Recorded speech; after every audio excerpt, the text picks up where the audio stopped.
Hello everyone, this is Sakshi Vishnoi and welcome to Magnet Brains. So students, अब हम क्या पढ़ने वाले हैं। अब हमारी क्लास 12th की जो मैक्रो इकोनॉमिक्स का चैप्टर है मनी एंड बैंकिंग, आपकी एनसीईआरटी के अकॉर्डिंग जो मनी एंड बैंकिंग है उसका सिर्फ एक पार्ट हम लोग पढ़ने वाले हैं, दैट इज मनी। ओके अब जैसे कि आप लोगों को पता है कि हम लोग जो है संदीप गर्ग जो हमारी बुक होती है उसके अकॉर्डिंग अपने सारे चैप्टर्स के वन शॉट रिवीजन देख रहे हैं, राइट। तो वैसे ही जो हमारी संदीप गर्ग है उसमें मनी एंड बैंकिंग दो चैप्टर अलग अलग है, ठीक है। मनी एक अलग चैप्टर है एंड बैंकिंग एक अलग चैप्टर है। तो इस वीडियो में हम जो मनी का जो फुल चैप्टर रिवीजन है वो देखेंगे, ठीक है। आप इसे फुल चैप्टर रिवीजन बोल लो, आप इसे वन शॉट रिवीजन बोल लो, कुछ भी बोल सकते हो, लेकिन हम क्या करने वाले हैं, इस पूरा जो लेक्चर है इसमें एक ही लेक्चर में पूरा जो चैप्टर है वो कंप्लीट करेंगे। ओके सो आई होप कि आप लोगों को इतनी चीजें क्लियर होंगी। नाउ मनी को पढ़ना क्यों जरूरी है या मनी होता क्या है स्टूडेंट्स। मनी एक ऐसी चीज है जिससे कि हमारे जो सारे वांट्स है वो सेटिस्फाई होते हैं, राइट। अगर मनी है तो बस हमारी जो सारे ख्वाहिश हैं, सपने हैं, जो हमारी डिमांड्स हैं वो आराम से फुलफिल हो सकती है। एंड इफ मनी नहीं है तो हमें क्या करना पड़ता है, कॉम्प्रोमाइज करना पड़ता है अपनी जो डिमांड्स है उनके साथ में, राइट। बहुत बार ऐसा मन होता है ना कि हमें जो है एक बहुत ही अच्छी चीज दिख रही है वो हमें खरीदनी है, लेकिन हम देख रहे हैं कि हमारे पास में एट प्रेजेंट मनी नहीं है उतना, तो हम उसे नहीं खरीद सकते। और मान लो कि तब नहीं खरीदा और बाद में जो है वो चीज किसी और ने खरीद ली तो अब वो बची नहीं है हमारे लिए, तो फिर हमें थोड़ा ऐसा बुरा लगता है कि यार हमारा बहुत मन था उसे परचेज करने का लेकिन हम नहीं कर पाए, है ना। तो मतलब कि मनी क्या है, मनी एक मीडियम ऑफ एक्सचेंज है। मनी एक ऐसी चीज है जिससे कि आपके जो सारे वांट्स होते हैं, आपकी जो डिमांड्स होती हैं वो फुलफिल हो सकती है ना। मनी जो है वो आपको हर एक चीज जो है वो खरीदने में हेल्प करती है। ओके एक कॉमन मीडियम ऑफ एक्सचेंज है वो, जो कि सिर्फ और सिर्फ आपकी कंट्री में नहीं बल्कि बाकी सारी कंट्रीज में एक्सेप्टेबल होता है। बस डिफरेंस क्या होता है कि जो करेंसी है वो चेंज हो जाती है ना। जैसे कि आपको अगर यूएस जाना है या हम बोलें कि हमारे जो रुपी है उसको अगर हमें डॉलर में कन्वर्ट करना है तो हम उसे कन्वर्ट करवा सकते हैं, लेकिन हाँ उसके लिए भी क्या लगेगा, मनी लगेगा। अगर हमारे पास में रुपी नहीं होंगे तो हम उसे डॉलर कैसे बनवाएंगे, राइट। तो उसके लिए भी हमें क्या चाहिए, मनी चाहिए। तो मनी एक बहुत ही एसेंशियल चीज है, बहुत ही इंपॉर्टेंट चीज है जो कि होना बहुत ज्यादा जरूरी है, ठीक है। पुअर जो होते हैं, जो लोग पुअर होते हैं उनकी जो प्रॉब्लम होती है या वो जो जिस चीज से सबसे ज्यादा वो दुखी होते हैं वो यही होता है ना कि हमारे पास में तो पैसे नहीं है, हम कैसे अच्छा घर बनाए या अच्छे कपड़े पहने या अच्छा खाना खाएं। इन सारी चीजों के लिए मनी चाहिए, हर एक चीज जो होती है उसके लिए मनी चाहिए होता है ना। और जब हम पढ़ रहे हैं इकोनॉमिक्स तो मतलब फिर वो पूरा जो है आपका मनी से ही पूरा चल रहा है, राइट। या हम बोले कि इकोनॉमिक्स मतलब कि कहीं ना कहीं I should not say everywhere we are talking about money, ठीक है। तो इसलिए जो मनी है उसे पढ़ना बहुत जरूरी है। अब सिर्फ और सिर्फ हमें मनी के बारे में ही नहीं पता होना चाहिए, मनी के पहले भी कुछ और सिस्टम हुआ करता होगा, राइट, जिसमें एक्सचेंज होता होगा। ऐसा थोड़ी ना कि जब से ये दुनिया बनी है तब से मनी जो है वो बन गया, नहीं। ये जो मनी है ये बाद में इन्वेंट हुआ है, धीरे धीरे इन्वेंट हुआ है, लेकिन जब तक मनी नहीं था तब तक भी तो एक्सचेंज होता था, राइट। तो वो एक्सचेंज प्रोसेस कैसे होता था, उसे हम क्या बोलते थे, ये सब कुछ भी हम पढ़ेंगे इस लेक्चर में। ओके तो आई होप कि इतनी सारी चीजें आप लोगों को अच्छे से क्लियर होगी और आप लोग काफी एक्साइटेड भी होंगे इस चैप्टर को पढ़ने के लिए। तो चलिए स्टार्ट करते हैं स्टूडेंट्स हमारे ये जो चैप्टर है। सबसे पहले हम इसका एक ओवरव्यू देख लें कि इस पर्टिकुलर वीडियो में हमें क्या क्या टॉपिक्स कवर करने, या फिर हम ये बोलें कि इस पर्टिकुलर चैप्टर में क्या क्या टॉपिक्स है, ठीक है। मैं पूरा चैप्टर क्यों बोल रही हूँ, बिकॉज इस लेक्चर में हम पूरा चैप्टर का रिवीजन करने वाले हैं, इसलिए मैं ये भी बोल दूं कि ये हम क्या देख रहे हैं, अपने पूरे चैप्टर का ओवरव्यू देख रहे हैं, ठीक है। सबसे पहले आया हमारा barter system. What is barter system students, money के पहले जो काइंड ऑफ सिस्टम होता था वो होता था बार्टर सिस्टम, ठीक है। मतलब कि जो मनी के पहले जो सिस्टम चल रहा था विदाउट मनी जो काम हो रहा था उसे हम बार्टर सिस्टम बोलते हैं, that is good to goods exchange होता था। इसे अभी और डिटेल में पढ़ेंगे। फिर limitations of barter system, barter system के कुछ ना कुछ लिमिटेशंस होंगे ना, तभी तो मनी को इन्वेंट करने की जरूरत हुई। अगर बार्टर सिस्टम के लिमिटेशंस ना होते तो जो है ये प्रॉब्लम अराइज ही ना होती कि हम मनी को इन्वेंट करें। कोई भी इन्वेंशन है, कोई भी इनोवेशन है, तो वो चीजों को जो है इजी बनाने के लिए किया जाता है, फैसिलिटीज ज्यादा अच्छी मिले आपको इसलिए किया जाता है, या फिर जो ऑलरेडी चल रही चीजें हैं उनमें कोई ना कोई प्रॉब्लम होगी इसलिए वो चीजें की जाती है। ठीक है, तो इसलिए जो है हम इसके लिमिटेशंस भी पढ़ेंगे। फिर आता है मनी, क्या होता है मनी, क्या मतलब है वो देखेंगे। देन फंक्शंस ऑफ मनी देखेंगे।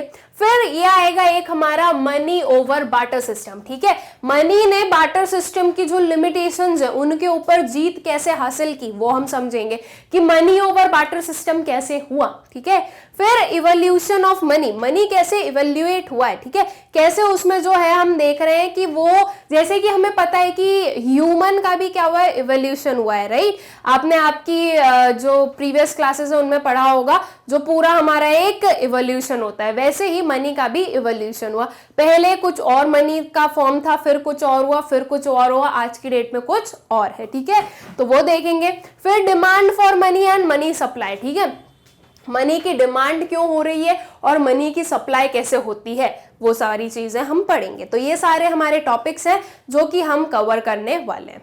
ठीक है, तो चलिए जो अपना फर्स्ट टॉपिक है दैट इज बार्टर सिस्टम, उससे स्टार्ट करते हैं। ठीक है, so refers to exchange of goods for goods. ठीक है, बार्टर सिस्टम क्या होता है, it refers to exchange of goods for goods. ठीक है, जैसे कि ये जो हमारे सामने एक पिक्चर है वो बहुत ही अच्छे से डिपिक्ट कर रही है कि बार्टर सिस्टम का मतलब क्या है, गुड्स फॉर गुड्स का एक्सचेंज। इन्होंने एक गुड दिया तो इन रिटर्न उन्होंने भी एक गुड दिया। ओके, जैसे कि अगर मान लो कि आपके पास में चॉकलेट्स हैं, ओके, और मेरे पास में आइसक्रीम है, मुझे खानी है चॉकलेट, आपको खानी है आइसक्रीम, तो हमने क्या किया, मैंने आपको बोला कि एक काम करो, आप जो ये आइसक्रीम रखो और आपकी चॉकलेट मुझे दे दो। तो इससे क्या होगा, मेरा जो चॉकलेट का वांट है वो भी फुलफिल हुआ और आपका जो आइसक्रीम का वांट है वो भी फुलफिल हुआ। हमने क्या किया, गुड्स टू गुड एक्सचेंज किया। ये जो गुड्स टू गुड एक्सचेंज होता है इसे हम बार्टर सिस्टम कहते हैं, या फिर बार्टर एक्सचेंज भी आप इसे बोल सकते हो,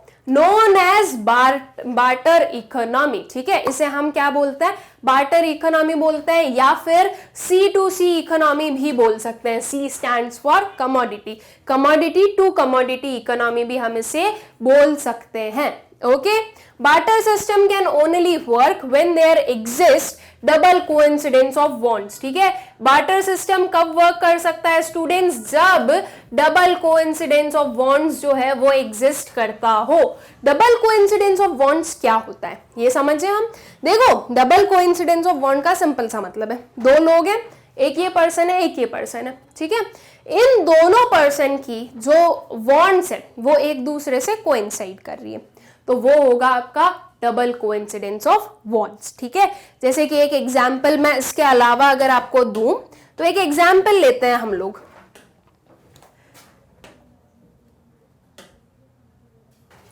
ओके, एक एग्जाम्पल मैं आप लोगों को देती हूं कि मान लो कुछ ए है और बी है। ठीक है, ए को क्या चाहिए, ए को चाहिए शूज एंड बी को चाहिए क्लोथ्स।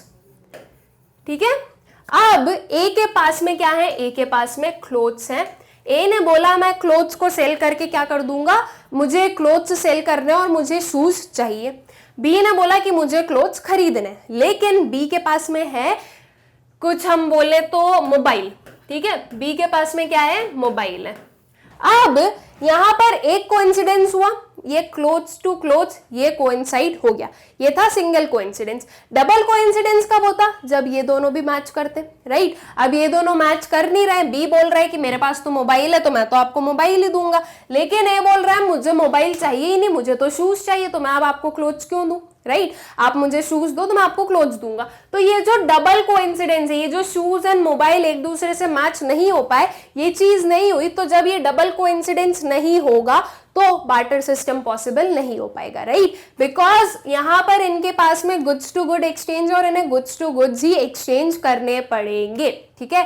तो इसके लिए जो है यहाँ पर मतलब कि बार्टर सिस्टम में गुड्स टू गुड्स एक्सचेंज में जो डबल कोइंसिडेंस ऑफ बॉन्ड्स है उसका होना बहुत ही ज्यादा जरूरी है, ठीक है।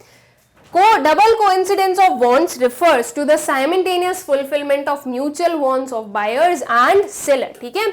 डबल कोइंसिडेंस ऑफ बॉन्ड्स का मतलब क्या होता है? इसका मतलब ये होता है कि जो म्यूचुअल वॉन्ट्स है एक बायर और सेलर का, वो दोनों फुलफिल हो जाए साइमल्टेनियसली। मतलब कि मैंने आपको आइसक्रीम दी तो मेरा जो वांट है चॉकलेट का वो भी फुलफिल हो जाए, ठीक है, और आपने जो चॉकलेट दी है तो उसके अगेंस्ट जो आपका वांट है दैट इज ऑफ आइसक्रीम वो भी फुलफिल हो जाए। इट मीन्स कि आप बायर भी हो आप सेलर भी हो, और सेम गोज टू मी कि मैं बायर भी हूं और सेलर भी हूं, आपके वांट्स भी फुली फुलफिल्ड हो और मेरे भी फुल्ली फुलफिल्ड हो। इन दोनों चीज का होना जरूरी है अगर हम बार्टर सिस्टम की बात कर रहे हैं तो, ठीक है।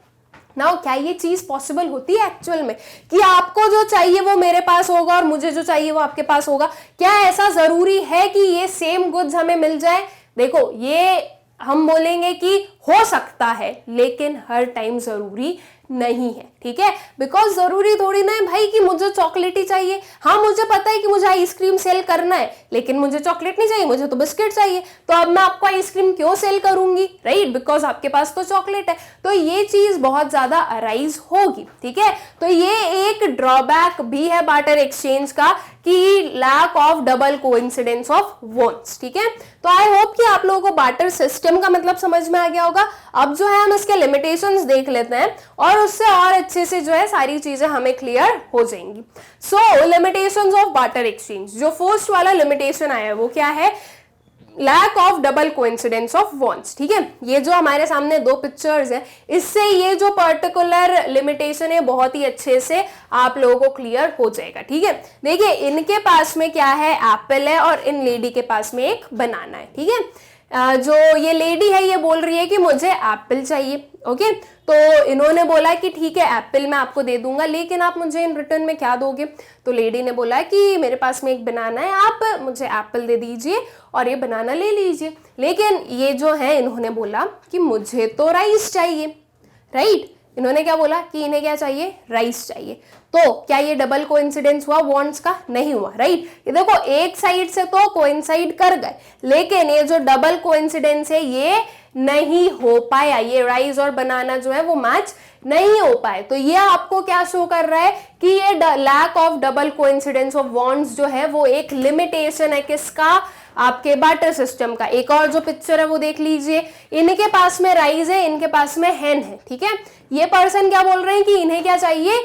हेन चाहिए, लेकिन वो पर्सन क्या बोल रहे हैं कि इन्हें तो व्हीट चाहिए, जो कि आपके पास तो राइस है, तो आप मुझे व्हीट कैसे दोगे, राइट। तो मैं अपनी हेन जो है आपको नहीं दूंगा, ओके। और ये तो सिर्फ हमने एक दो एग्जाम्पल देखे, ऐसे जो है बहुत सारे एग्जाम्पल्स होंगे। अब मान लो ये जो पर्सन है ये किसी ऐसे पर्सन को ढूंढ ले जिनके पास में व्हीट हो, लेकिन जरूरी नहीं है कि जिसके पास में व्हीट है उसे हेन ही चाहिए हो, राइट। हो सकता है कि उसे और किसी चीज की रिक्वायरमेंट हो तो वो मना कर दे अपना व्हीट इसे सेल करने से बिकॉज उसे हेन नहीं चाहिए।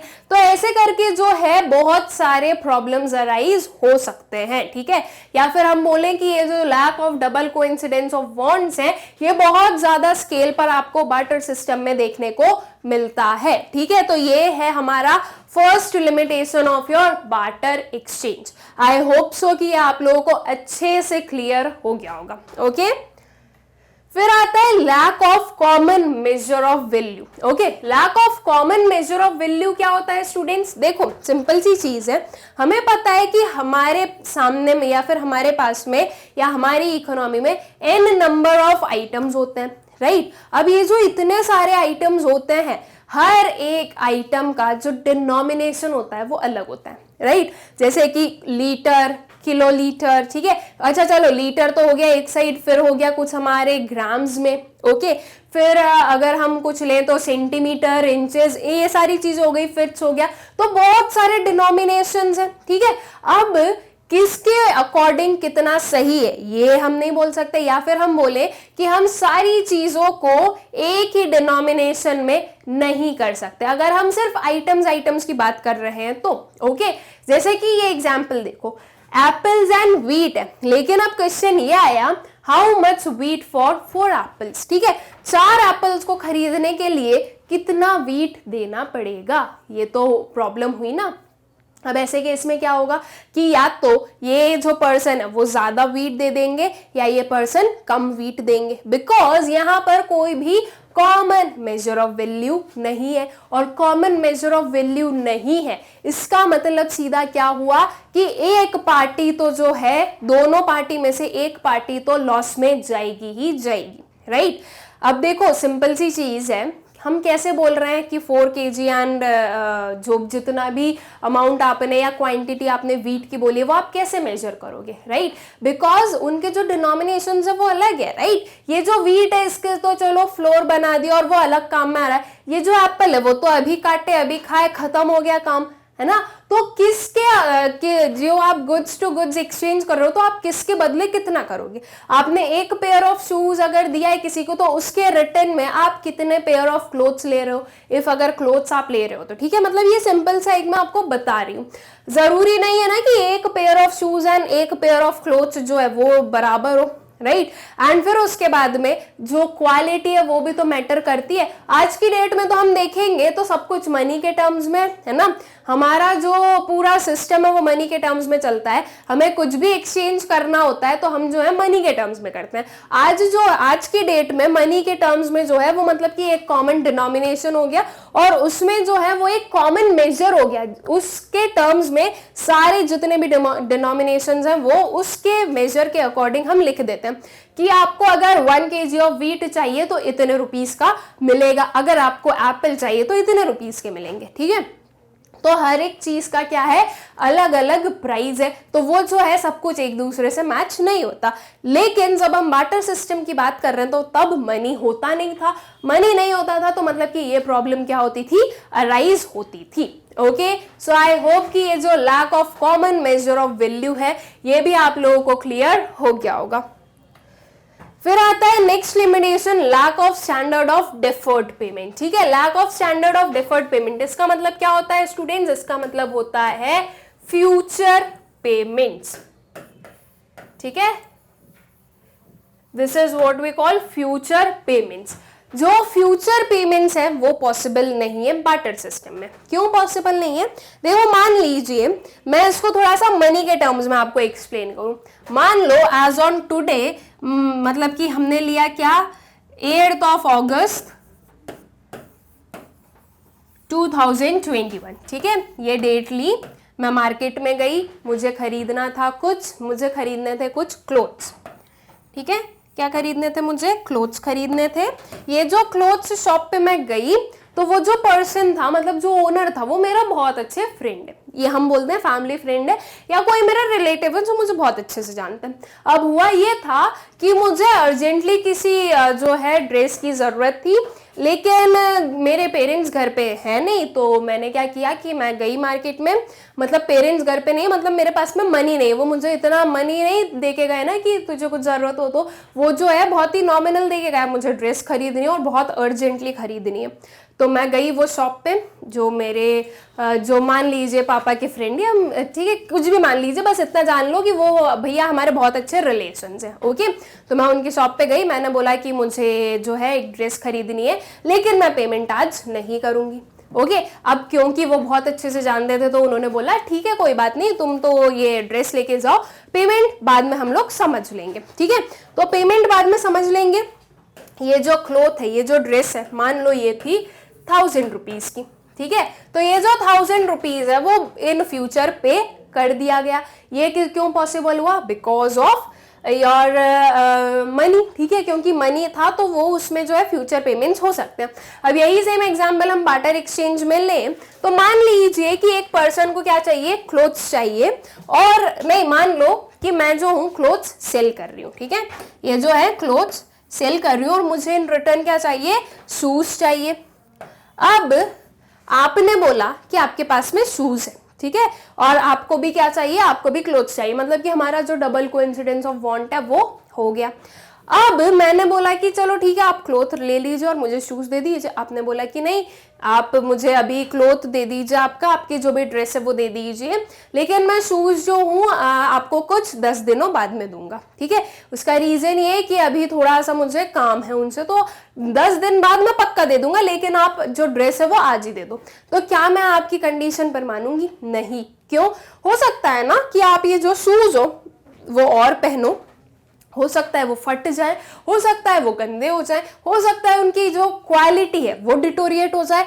तो जो इन फ्यूचर अगर मैं आपके साथ में ये कोई भी जो है हमारा एक्सचेंज कर रही हूँ, तो उसमें तो ये हो सकता है ना कि मैंने जो अपने क्लोथ्स भी दे दिया आपको, जो मेरे पास में ड्रेस थी वो मैंने आपको दे दी, और आपने मुझे जो है इन रिटर्न शूज उस टाइम पर दे नहीं, और जब फ्यूचर में दे रहे हो तो वो उस क्वालिटी के बच्चे नहीं। राइट, पॉसिबल है, बिकॉज जो गुड्स होते हैं वो तो खराब हो जाते हैं, है ना। गुड्स जो होते हैं वो तो हम क्या बोलेंगे कि गुड्स जो होते हैं वो रिप्लेनिश हो सकते हैं, तो वो तो हो सकता है ना खराब। तो इसलिए मैं इस चीज पर एग्री ही नहीं करूंगी कि फ्यूचर पेमेंट नहीं, आज के आज ही पेमेंट होना। आज ये हो रहा है हमारा जो एक्सचेंज है वो, तो आज के आज ही जो है आप मुझे शूज दोगे। ठीक है, अब देखो शूज तक तो भी ठीक है कि शूज जो है वो इतनी जल्दी खराब नहीं होंगे। अगर मैं जो हूं कोई अपनी ड्रेस आपको दे रही हूँ, किसके रिटर्न में? कुछ मान लीजिए कि राइस के रिटर्न में। ठीक है, अब आप बोल रहे हो कि राइस अभी नहीं है, राइस मैं आपको जो है 1 मंथ बाद में दूंगा, तो राइस की क्वालिटी बहुत ही इजीली खराब हो सकती है। राइट, जो फूड प्रोडक्ट्स होते हैं वो तो बहुत जल्दी खराब हो भी जाते हैं। अगर हम फ्रूट्स वगैरह देखें तो वो तो बहुत जल्दी रिप्लेनिश हो जाते हैं। राइट, वो जो है वो रॉटन हो जाते हैं। तो मैं तो बिल्कुल भी नहीं मानूंगी ना, बिकॉज वो राइस अगर खराब हो गए तो मैं क्या करूंगी? मेरी तो ड्रेस भी चली गई और मुझे तो राइस भी नहीं मिला। राइट, तो इसलिए जो बार्टर एक्सचेंज है उसमें जो फ्यूचर पेमेंट्स है वो पॉसिबल नहीं है। ठीक है, तो ये क्या बना? ये बना उसका एक लिमिटेशन। ओके, फिर आता है lack of store of value. हम जो है स्टोर करके नहीं रख सकते गुड्स को ज्यादा टाइम तक। देखो हमें पता है students, different kinds of goods होते हैं। राइट, जो हम बोले कि ड्यूरेबल गुड्स होते हैं, नॉन ड्यूरेबल गुड्स होते हैं, सेमी ड्यूरेबल गुड्स होते हैं, तो अलग अलग काइंड्स ऑफ गुड्स होते हैं। जो ड्यूरेबल गुड्स होते हैं मतलब कि जिनकी लाइफ टाइम ड्यूरेशन जो होती है, जो जिनकी लाइफ ड्यूरेशन होती है वो लॉन्ग होती है, तो कोई प्रॉब्लम नहीं है कि वो जो है बहुत लॉन्ग टाइम तक सही रह सकते हैं। लेकिन जो नॉन ड्यूरेबल गुड्स होते हैं लाइक दिस, क्या हम इन्हें स्टोर करके रख सकते हैं? नहीं रख सकते। राइट, अगर इन्हें स्टोर करके रखा तो ये क्या हो जाएंगे? खराब हो जाएंगे। इन्हें हमें टाइम से यूज करना जरूरी है, अदरवाइज अगर वो खराब हुए तो वो किसी काम के ही नहीं बचेंगे। राइट, तो जो आपका बार्टर एक्सचेंज है उसमें हमें एक और लिमिटेशन क्या देखने को मिला? वो ये मिला lack of store of value. ठीक है, जो हमारे गुड्स हैं वो हम स्टोर नहीं करके रख सकते। ठीक है, तो ये कुछ क्या हुए? लिमिटेशंस हुए आपके बार्टर एक्सचेंज के। आई होप सो कि आप लोगों को बार्टर सिस्टम का जो मतलब है वो भी क्लियर हो गया होगा, और जो लिमिटेशंस है बार्टर सिस्टम के, बार्टर एक्सचेंज के, वो भी अच्छे से क्लियर हो गए होंगे। ठीक है, अब देखो ये सारे लिमिटेशंस थे, तो किसका इन्वेंशन जरूरी हो गया? मनी का। ठीक है, तो अब क्या आया? मनी आया। ओके, अब मनी होता क्या है स्टूडेंट्स? मनी आप सभी को पता है क्या होता है। हमारे पास में कॉइन्स हैं, नोट्स हैं, राइट, ये सब कुछ क्या है? ये सब कुछ मनी ही है। तो मनी की अगर सिंपल सी डेफिनेशन हम बोले तो money any commodity chosen by common consent as an instrument of exchange of goods and services। ठीक है, मनी को हम क्या बोलेंगे?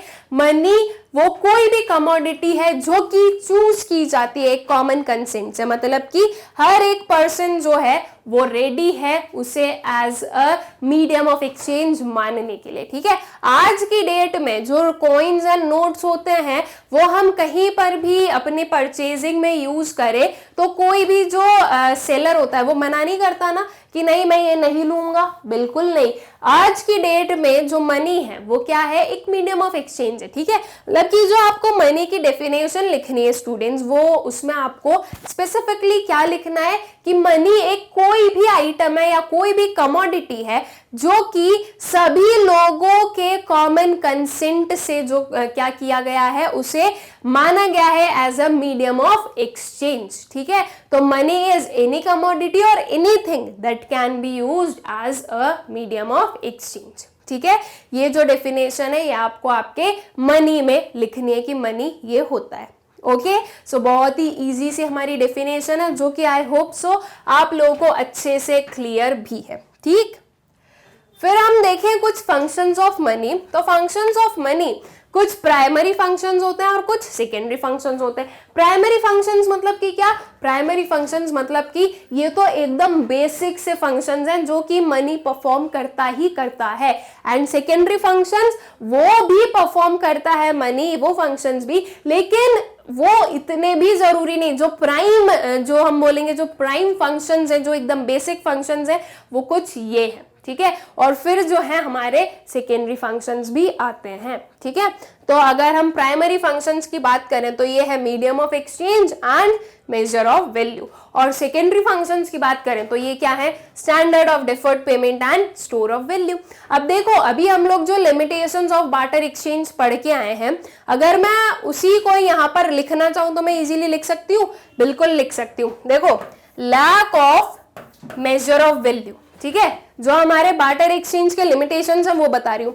Lack of measure of value, lack of standard of deferred payments, lack of store of value, and एक और क्या था? Lack of double coincidence of wants. ठीक है, तो डबल कोइंसिडेंस ऑफ वांट्स नहीं हो पा रहा है ना, तो इसीलिए तो मीडियम ऑफ एक्सचेंज हमने बनाया एक। ठीक है, तो मतलब कि जो बार्टर एक्सचेंज के जितने भी लिमिटेशंस थे वो सारे मनी के क्या बने? फंक्शंस बने। मनी को ऐसे बनाया गया या ऐसा इन्वेंशन किया गया ये कि बार्टर सिस्टम के जितने भी लिमिटेशंस है वो सारे हम यहाँ पर अबॉलिश कर सके, और एक ऐसी चीज आए हमारे पास में जिनमें कि हमें ये सारे प्रॉब्लम्स देखने को ना मिले। ओके, तो ये जो फंक्शंस है ये आप लोगों को अच्छे से याद होने चाहिए। देखो स्टूडेंट्स, इनके जो नेम है ना वो याद रखना ज्यादा जरूरी है। अंदर का जो मटेरियल है वो तो आप लोग पढ़ ही लोगे, लेकिन जो ये फंक्शंस है या ये जो मेन टर्म्स है ये याद होना ज्यादा जरूरी है। ठीक है, तो आई होप कि आप लोग जो हो इन्हें याद रखोगे। देखो, एक चीज याद कर लो, लिमिटेशंस ऑफ बार्टर एक्सचेंज याद कर लो या फंक्शंस ऑफ मनी याद कर लो, और दोनों में जो है थोड़ा सा आपको क्या करना है? टर्म्स का एडिशन डिडक्शन करना है, तो वो एक दूसरे के लिए बन जाएगा। ओके, तो अब जो है हम इन सारे फंक्शंस को वन बाय वन पढ़ लेते हैं। ठीक है, फर्स्ट फंक्शन आया मीडियम ऑफ एक्सचेंज। अब देखो, इसके नए टर्म से ही हमें समझ में आ गया कि मनी क्या काम आता है? As a medium of exchange. Money को हम यूज कर सकते हैं कुछ भी खरीदने में, कुछ भी बेचने में। ठीक है, हर एक चीज में वो क्या है? एक मीडियम ऑफ एक्सचेंज है। अब हमें इतना नहीं सोचना पड़ेगा कि डबल कोइंसिडेंस ऑफ वांट की जरूरत है, बिल्कुल नहीं। मुझे जाकर चॉकलेट खरीदनी है, मैं जाऊंगी मार्केट में, चॉकलेट खरीद लूंगी, मनी दे दूंगी इन रिटर्न। ठीक है, ऐसा नहीं है कि मैंने चॉकलेट खरीदे तो मुझे कोई गुड देना है, बिल्कुल नहीं। मनी है तो मनी दो, नहीं है तो चॉकलेट मत खरीदो। ठीक है, सिंपल सा फंडा है ये। और ऐसे ही जो सारे गुड्स होते हैं, जो सारी कमोडिटीज होती है, उन्हें हम सेल या परचेज कर सकते हैं with the help of money, because money क्या है? एक कॉमन मीडियम ऑफ एक्सचेंज है। Okay, so money can be used to make payments for all transactions of goods and services. Money has the quality of general acceptability. ठीक है, money के पास में क्या quality है?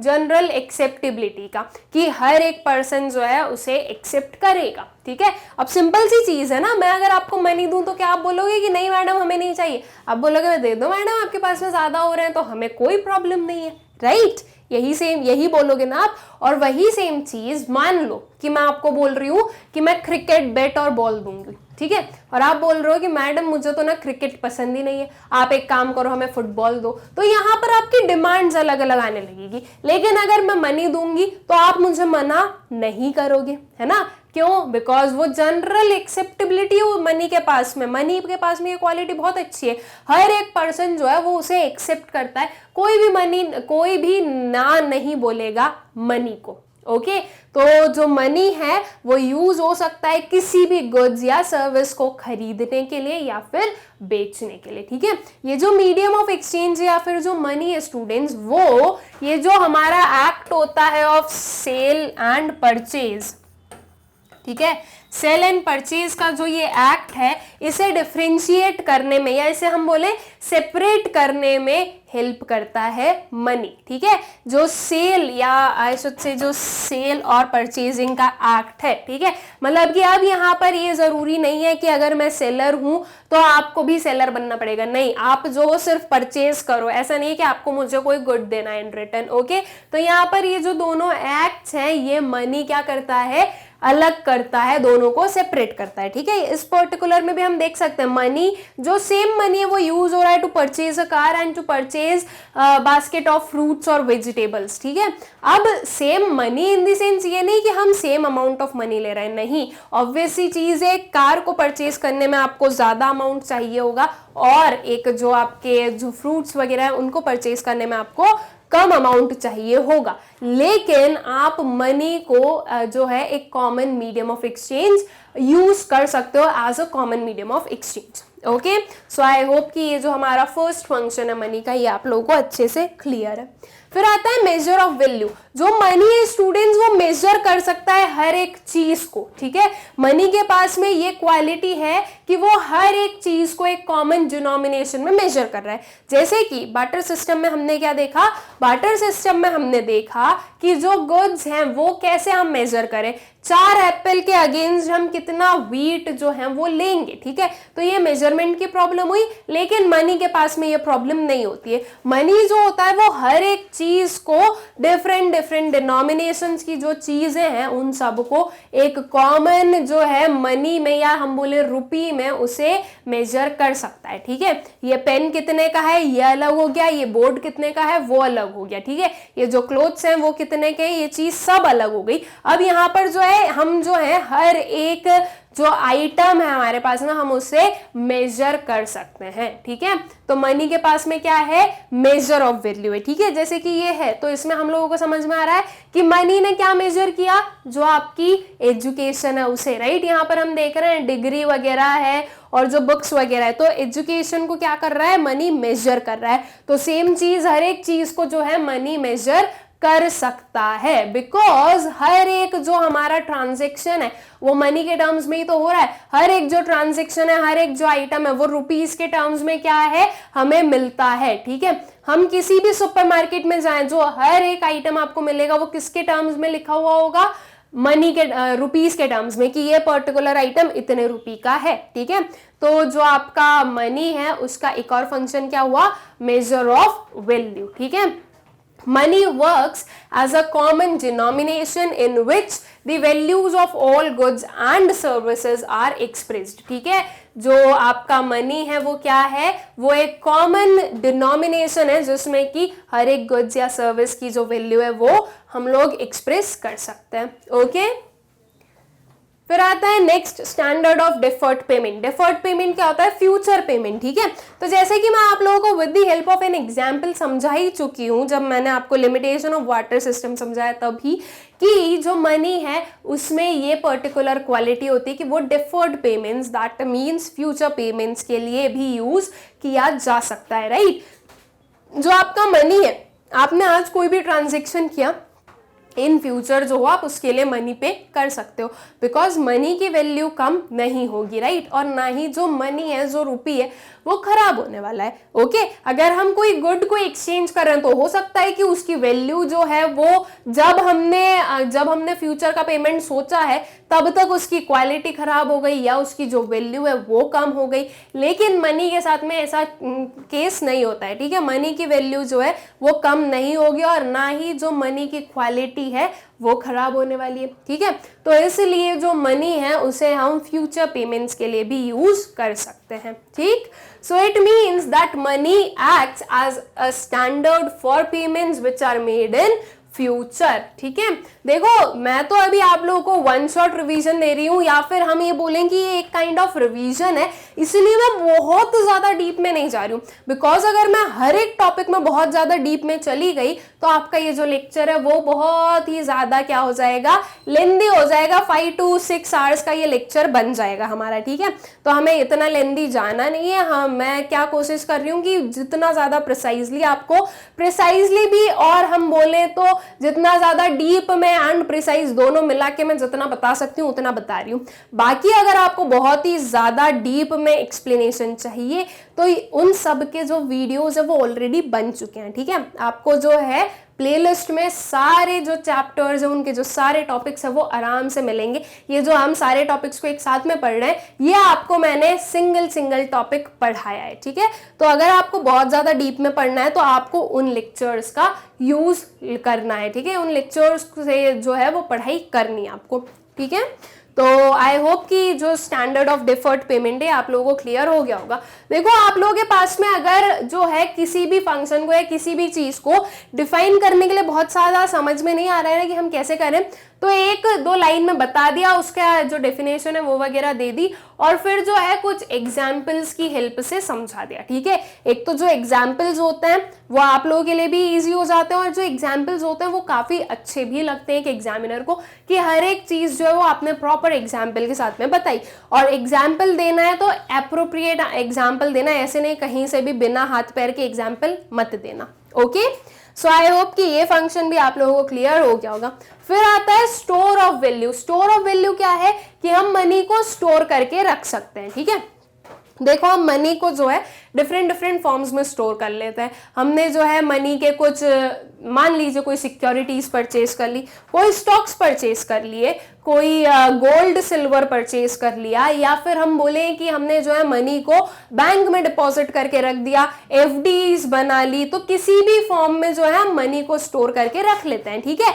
जो यूजुअली स्टूडेंट्स करते हैं या हम बोले जो छोटे बच्चे जो मनी को स्टोर करके रखते हैं वो कुछ इस फॉर्म में करते हैं, राइट। जो हमारे पास में हमारी गुल्लक होती है उसमें हम जो है जो भी हमें मनी मिला होता है, जो भी पॉकेट मनी मिली होती है, उसे जितना भी हमारा बच रहा है उसे हमने क्या कर लेते हैं, उसमें स्टोर करके रखते हैं। फिर जब वो भर जाती है तो हम बड़े ही एक्साइटेड होते हैं, बड़े ही खुश होते हैं और उसे जो है फोड़ते हैं। फिर बहुत मजा आता है हमें कि ये हमने इतने सारा जो मनी है वो सेव किया, ठीक है। आप सेव क्यों कर पाए? बिकॉज मनी जो है वो फ्यूचर में भी वैसा ही रहेगा।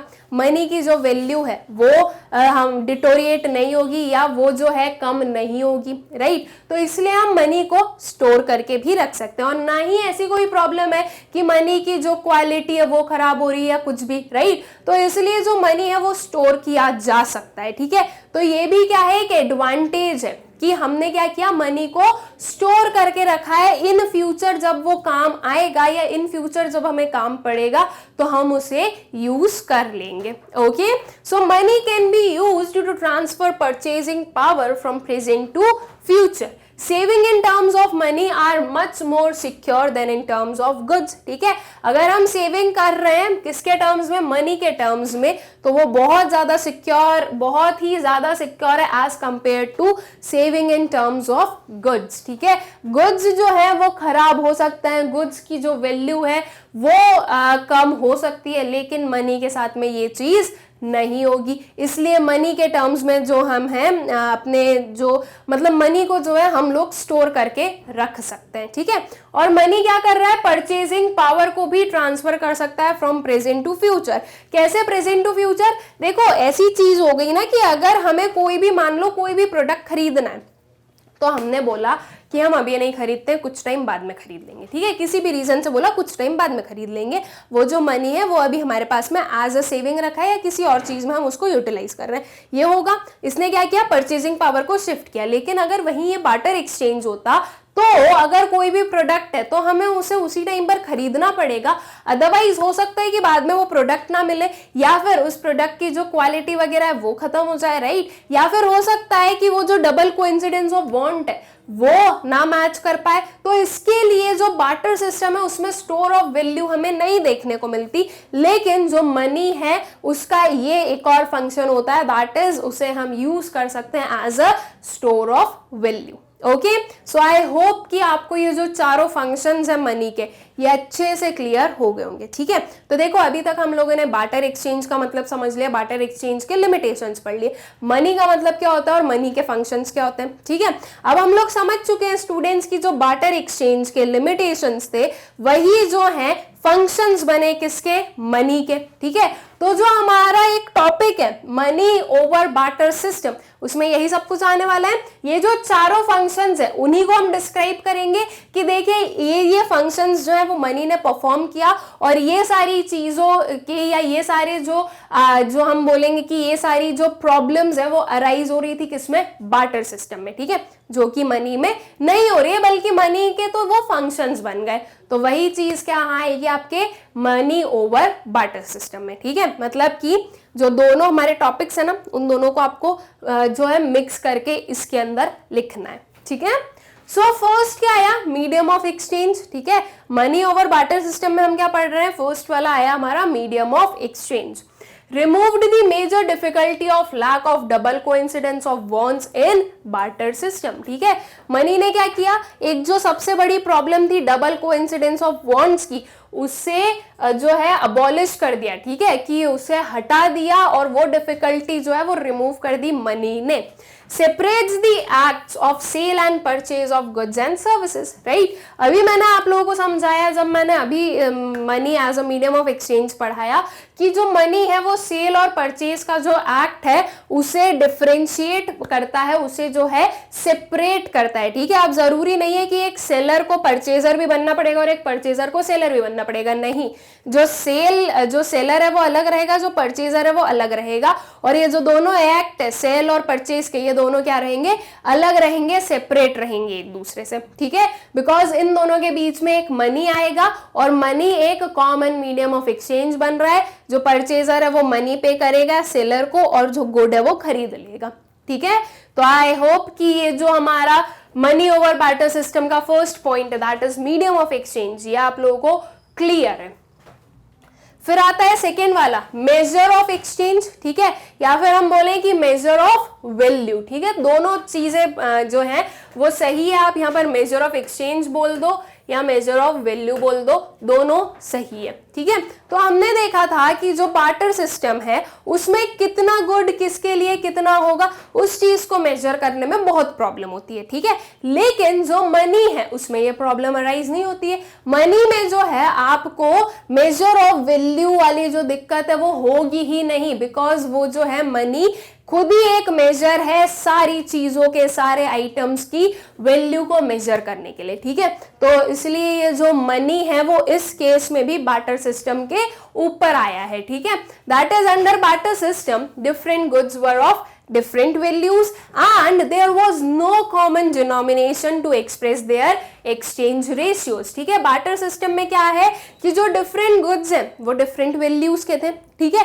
जैसे कि जो एग्जांपल हमने एप्पल एंड व्हीट का लिया, तो एप्पल और व्हीट अलग अलग वैल्यूज के थे ना। व्हीट को आप अलग टर्म्स में वो कर रहे हो, एप्पल को आप अलग टर्म्स में कर रहे हो, या फिर आप और कुछ ले लो जैसे कि व्हीट एंड क्लोथ्स ले लो, तो ये अलग अलग चीज हो गई। कितने क्लोथ्स आप दोगे अगेंस्ट व्हीट, या एक पेयर ऑफ क्लोथ के अगेंस्ट आप कितने केजीज ऑफ व्हीट को दोगे, ये चीज को कैसे मेजर किया जाए या इस पर्टिकुलर चीज पर कैसे, इस कंक्लूजन पर कैसे पहुंचे कि कितना, ठीक है। तो ये प्रॉब्लम आ रही थी बार्टर एक्सचेंज में, लेकिन ये मनी में नहीं है। बिकॉज मनी में क्या है, हर एक आइटम के अपने अपनी जो वैल्यू है वो है किसके टर्म्स में, रुपीस के टर्म्स में, दैट इज मनी के टर्म्स में, okay. But money is the measuring rod which expresses the value of other commodities, ठीक है। मनी क्या है, एक measuring rod है जो कि मेजर करती है सारी जो commodities हैं उनकी वैल्यूज को, ठीक है। तो ये जो हमारा एक और जो डिसएडवांटेज था किसका, बार्टर सिस्टम का, उसके अबव क्या आ गया, एडवांटेज बन के आया वो मनी में, ओके। फिर आता है हमारा next point store of value.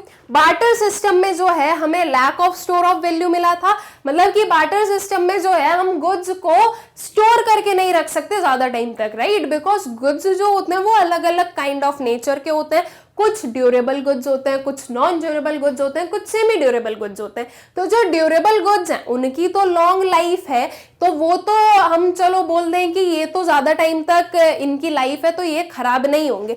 लेकिन जो नॉन ड्यूरेबल गुड्स हैं, जो सेमी ड्यूरेबल गुड्स हैं, वो तो थोड़े टाइम में खराब होने लगेंगे ना, राइट। तो हम जो है उन्हें ज्यादा टाइम तक स्टोर करके नहीं रख सकते। जो गुड्स होते हैं, जो कमोडिटीज होते हैं, उन्हें अगर हम ज्यादा टाइम तक स्टोर करके रखेंगे तो वो खराब भी हो सकते हैं, वो बिल्कुल डिस्ट्रॉय भी हो सकते हैं, और ये भी हो सकता है कि उनकी जो वैल्यू है वो फ्यूचर में कम हो जाए। तो बहुत सारी प्रॉब्लम्स जो है वो अराइज हो सकती है जब हम गुड्स की बात कर रहे हैं। तो ठीक है, तो जो गुड्स को स्टोर करना वो एक बहुत ही प्रॉब्लमैटिक चीज थी, लेकिन वो चीज भी मनी ने क्या किया, ओवरकम किया। ठीक है, मनी को हम इजीली स्टोर करके रख सकते हैं डिफरेंट फॉर्म्स में। मनी की जो वैल्यू है वो डिटोरिएट नहीं होती और ना ही मनी की वैल्यू कम होती है। ठीक है, मनी आज 10 है, कल भी आपको 10 रुपीज ही मिलेंगे वो। ठीक है, इन्फ्लेशन के कारण ये हो सकता है कि कमोडिटीज की प्राइस बढ़ गई, लेकिन मनी तो आपका 10 का 10 ही है ना। ऐसा थोड़ी ना कि 10 रुपए जो है वो 1 रुपए बन गया, right,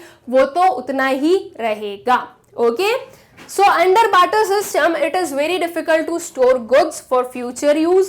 Most of the goods are perishable and their storage requires huge space and transportation cost. ठीक है, जो बार्टर सिस्टम के अंडर जो है गुड्स को फ्यूचर यूज के लिए स्टोर करना डिफिकल्ट चीज है। ठीक है, बहुत सारे गुड्स कैसे नेचर के होते हैं, पेरिशेबल नेचर के लिए, और उनको स्टोर करके रखना जो है ह्यूज कॉस्ट भी जो है इनकर करवा सकता है। ठीक है, तो उनको या तो हम स्टोर कर रहे हैं तो सेफली स्टोर करो, जिसके लिए ह्यूज कॉस्ट इनकर करनी पड़ेगी, या फिर ये भी हो सकता है कि वो कुछ ऐसे नेचर के हैं जो कि बहुत ही जल्दी खराब हो जाए। ठीक है, जैसे कि फ्रूट्स वेजिटेबल्स है, उनको आप कितना भी स्टोर करके रखो, कितना भी अच्छे से स्टोर करके रखो, वो तो खराब होंगे ही होंगे। ठीक है, तो इसलिए जो है जो आपका गुड्स होता है उन्हें स्टोर करके रखना प्रॉब्लमैटिक है, या फिर हम बोले कि डिफिकल्ट है। ठीक है, money can be easily stored for future use, but money can be stored for future use. ठीक है, सो आई होप कि ये वाला पॉइंट जो है ये भी आप लोगों को क्लियर हो गया होगा।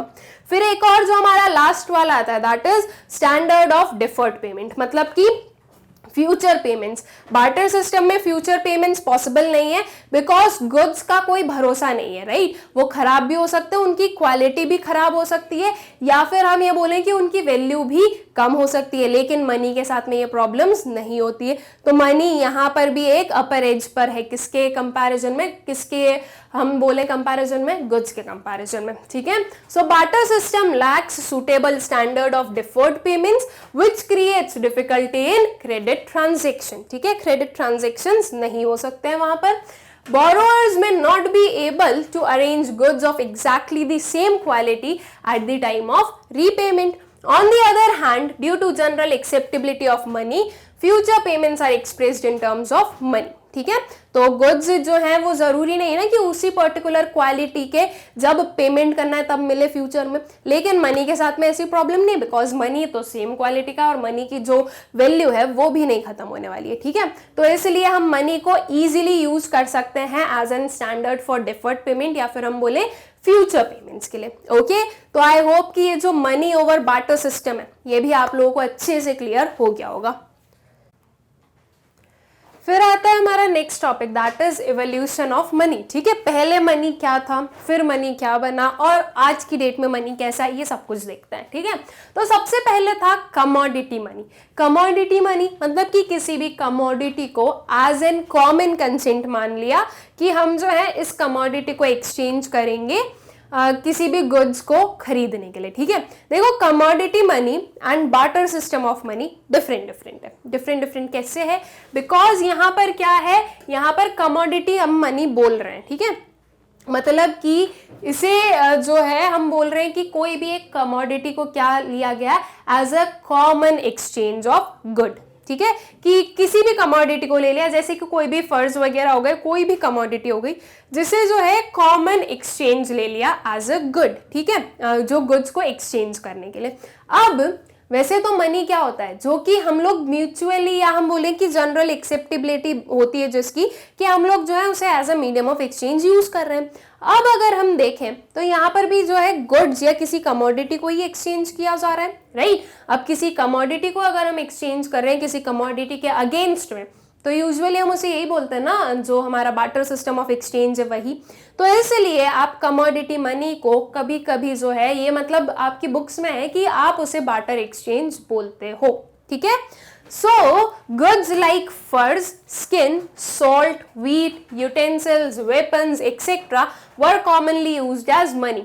Such exchange of goods for goods was known as barter exchange. ठीक है, बस यहाँ पर डिफरेंस इतना हुआ कि वो जो है हम एक्सेप्ट कर रहे हैं, मतलब कि मनी के पास में एक क्या आ जाती है, जनरल एक्सेप्टेबिलिटी आ जाती है कि इसे जो है सब लोग एक्सेप्ट कर रहे हैं कि इसे हम एक्सचेंज प्रोसेस के लिए यूज कर सकते हैं। ओके, सो कमोडिटी मनी हम बोलेंगे सबसे पुराना काइंड ऑफ जो है एक मनी का फॉर्म है जो कि यूज होता था to exchange goods and services. Okay, फिर इसका क्या हुआ, इसका नेक्स्ट वर्जन आया, फिर आए हमारे पास में कुछ मेटालिक मनी से। Okay, metals like gold, silver, copper etcetera were used as they could be easily handed and their quantity can be easily ascertained. ठीक है, फिर आए कुछ मेटालिक मनी, गोल्ड सिल्वर के कॉइन्स। ओके, आप लोग कोई हम बोले आप लोग कोई अगर हिस्टोरिकल आपने सीरीज देखी हो या हिस्टोरिकल सीरियल्स देखे हो राजा महाराजाओं वाले, तो उसमें वो गोल्ड के कॉइन्स यूज करते हैं। ओके, वो क्या है, वो एक कॉमन मेजर ऑफ एक्सचेंज हो गया उस टाइम का, that is what we call metallic money. ठीक है, जो मेटल्स थे, ठीक है, तो इन्हें यूज किया गया। अब देखो इनको जो है हैंडल करना, अगर हम आज की डेट में देखें तो आज की डेट से जो कि हमारे पास में पेपर नोट्स हैं, तो पेपर नोट्स को आप हैंडल ज्यादा अच्छे से कर सकते हो, उन्हें आप ज्यादा सेफली और ज्यादा अच्छे से अपने पास रख सकते हो, या इन्हें जो गोल्ड सिल्वर के कॉइन्स थे, ऑब्वियस सी चीज है जो हमारे पेपर नोट्स हैं, राइट, बिकॉज ये जो कॉइन्स वगैरह हैं ये बहुत ही हेवी होते हैं। अगर आप आज की डेट में भी जो हमारे कॉइन्स आते हैं उन अगर आपके पास में बहुत सारे कॉइन्स हो और उसको आप हाथ में लोगे तो वो आपको बहुत हेवी लगेगा, और सेम अमाउंट के अगर आप नोट्स जो है वो अगर हाथ में लोगे तो वो आपको लगेगा ही नहीं कि आपने कुछ पकड़ा भी है, राइट। तो जो कॉइन्स होते हैं वो काफी हेवी होते हैं, तो बिकॉज ऑफ देयर हेवीनेस उन्हें जो है एक प्लेस से दूसरी प्लेस तक ले जाने में भी प्रॉब्लम होती है और उन्हें जो है संभाल के रखने में भी दिक्कत होती है। कोई लाइट वेटेड चीज होगी तो हम उसे अच्छे से रख सकेंगे ना, जितना जो है अगर वो हेवी वेटेड चीज होगा तो, है ना। अगर हमें कहीं से भी कहीं पर भी ट्रेवल करना हो तो हम इजीली जो नोट्स होते हैं उन्हें हम अपने बैग में रख सकते हैं, ठीक है। लेकिन अगर वही चीज जितने के नोट्स हैं, अगर उतना मनी जो हम कॉइन्स के उसमें लेकर जाएं तो वो बहुत ज्यादा हेवी बना देगा हमारे लगेज को, और वो हमारे लिए प्रॉब्लम होगी फिर कि इतना जो है उठा के ले जाना है, ठीक है। तो इसलिए ये मेटालिक मनी पर भी हम लोग नहीं रहे, इन मेटालिक मनी में भी आगे क्या हुआ और इवोल्यूशन हुआ। क्या हुआ अब आगे, पेपर मनी बनाया गया। पेपर मनी जो कि हम लोग यूज करते हैं, जो करेंसी नोट्स है हमारे, वो है हमारा पेपर मनी, ठीक है। जो नोट्स हम आज की डेट में यूज कर रहे हैं वो, ठीक है। So it was found inconvenient as well as dangerous to carry gold and silver coins from place to place, ठीक है। ये इनकन्वीनियंट था और डेंजरस भी था, ये जो कॉइन्स है उन्हें एक प्लेस से दूसरी प्लेस तक ले जाना। So invention of paper money marked a very important stage in the development of money, ठीक है। तो ये जो इनका इन्वेंशन हुआ ये बहुत ही ज्यादा सिग्निफिकेंट था। अब पेपर मनी में भी स्टूडेंट्स एकदम से ये जो हमारे 500 2000 के नोट्स है ये नहीं बन गए।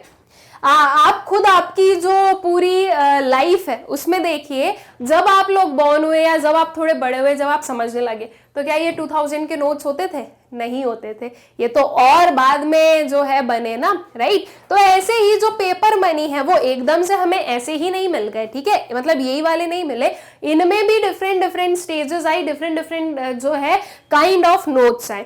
अब क्योंकि हमें इतना इस टॉपिक में डिटेल में जाने की जरूरत नहीं है इसलिए हम नहीं जाएंगे, ठीक है। इसे हम सिर्फ और सिर्फ पूरा मनी के टर्म्स में ही पढ़ेंगे कि मनी कैसे जो है इवेल्युएट हुआ। हम इसके अंदर इतना नहीं जाएंगे कि पहले पेपर मनी ऐसा होता था, फिर ऐसा हुआ, फिर ऐसा हुआ, फिर ऐसा हुआ, इतनी इसकी हिस्ट्री हमें नहीं देखनी है, ओके।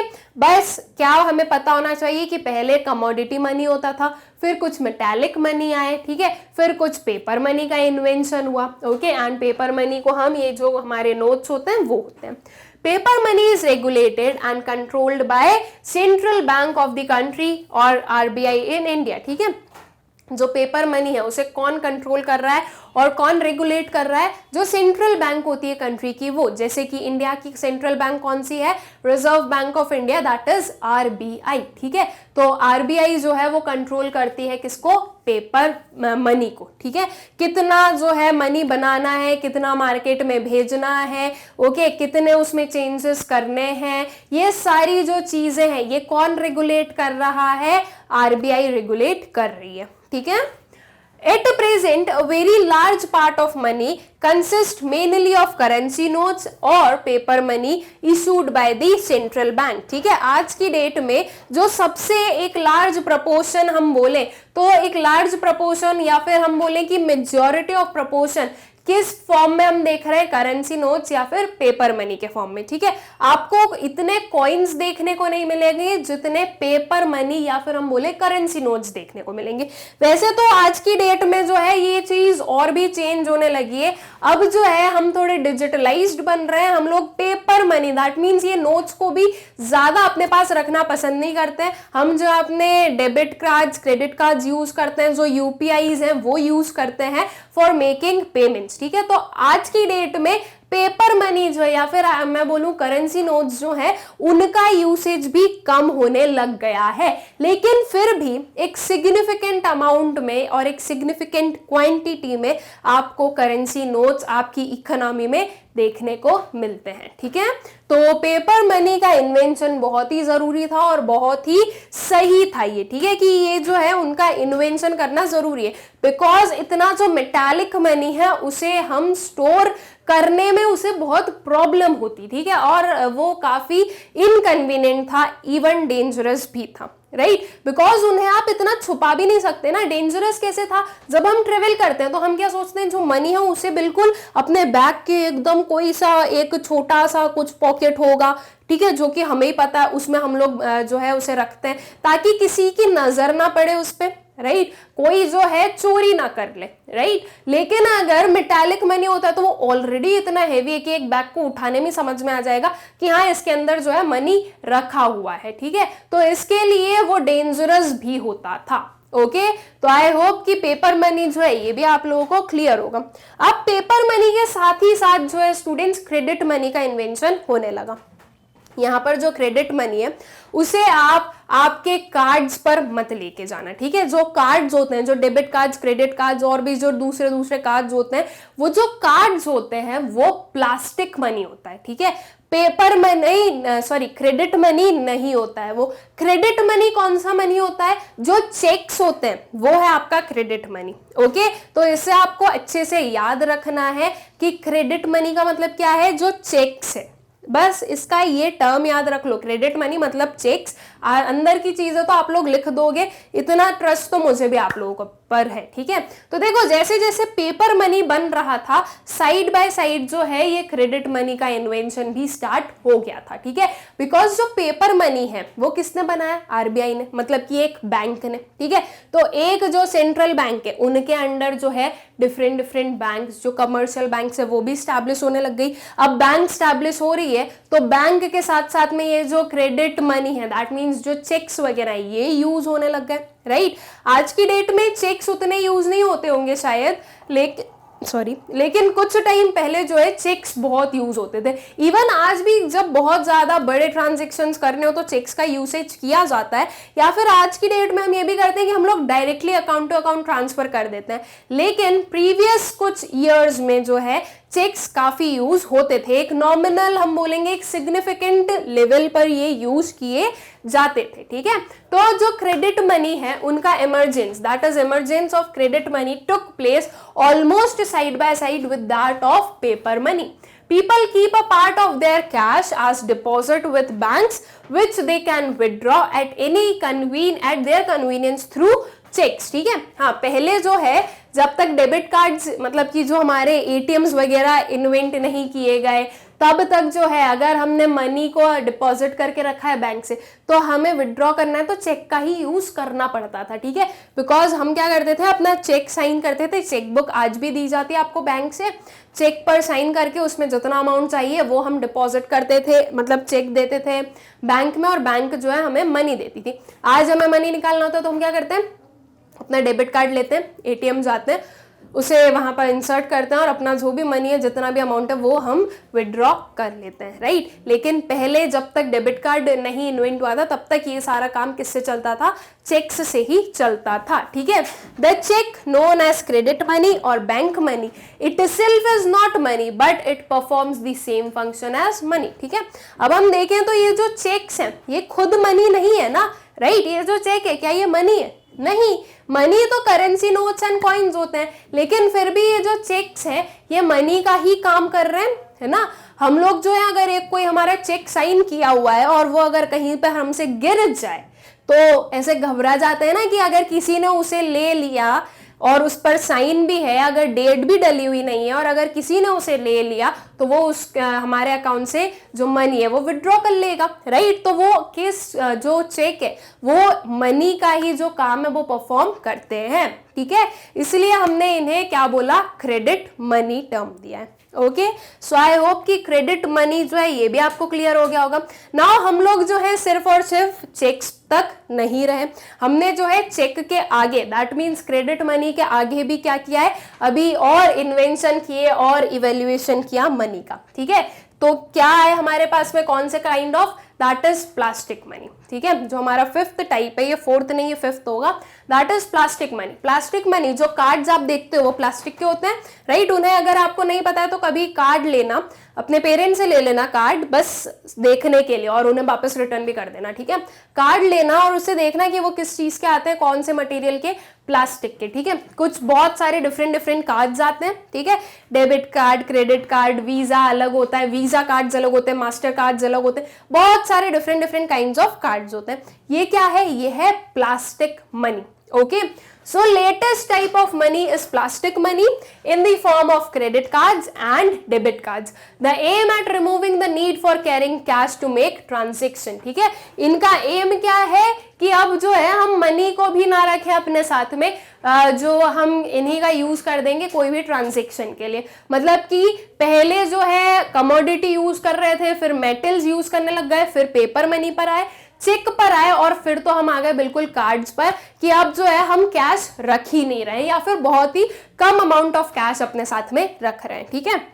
अब देखो आपकी स्टडी में तो मतलब कि आपकी 12th में तो आप जो हो प्लास्टिक मनी तक ही पढ़ रहे हो, लेकिन कुछ टाइम बाद में, ओके, कुछ सालों में इसमें भी एक और जो है ऐड हो जाएगा, वो क्या हो जाएगा? हमारा डिजिटल मनी, राइट। कि अब क्या हो रहा है कि आपको कार्ड्स रखने की भी जरूरत नहीं है, डिजिटली ट्रांसफर हो जाएगा। जो यूपीआई आईडीज होती है, डिफरेंट जो हमारे डिजिटल प्लेटफॉर्म्स है, फोन पे, गूगल पे, पेटीएम और भी बहुत सारे, राइट। वो सब क्या कर रहे हैं? अब इन्हीं का तो काम कर रहे हैं, मनी का ही तो काम कर रहे हैं। हम कहीं शॉप पर जाते हैं, वो यूपीआई स्कैनर होता है, इसको स्कैन करते हैं और मनी ट्रांसफर कर देते हैं, राइट। तो ये डिजिटल मनी भी कुछ टाइम के बाद में आपके सिलेबस में इंक्लूड हो जाएगा, बिकॉज अभी वो बहुत ज्यादा यूज नहीं होने लगा है, या फिर हम बोलेंगे अभी अभी वो स्टार्ट होना शुरू हुआ है उसका, तो उसको सिलेबस में आने में भी टाइम लगेगा। लेकिन वो भी एक काइंड ऑफ क्या है? इन्वेंशन, या हम बोले इवोल्यूशन ही है, ओके। तो ये था हमारे evolution of money, okay. I hope so कि आप लोगों को अच्छे से क्लियर हो गए होंगे ये वाला जो हमारा टॉपिक है ये भी, ठीक है। तो देखो अभी तक हमने कौन कौन से टॉपिक्स पढ़ लिए? Barter system, limitation of barter system, money, functions of money, money over barter system and evolution of money. अब बहुत ही छोटा सा पार्ट हमारा बचा है, कौन से? सिर्फ 2 टॉपिक्स बचे हैं, that is demand for money and money supply. तो चलिए वो भी पढ़ लेते हैं और हमारा जो फुल चैप्टर रिवीजन है उसे कंप्लीट करते हैं, ठीक है। फिर आता है जो हमारा नेक्स्ट टॉपिक है, that is demand for money. अब मनी को क्यों डिमांड करते हैं, राइट। हमें पता है कि हमें मनी चाहिए, राइट। हम मनी के बिना नहीं रह सकते। मनी तो मतलब ऐसा है कि जो भी चीजें हमें खरीदनी है उसके लिए हमें मनी की जरूरत होगी, है ना।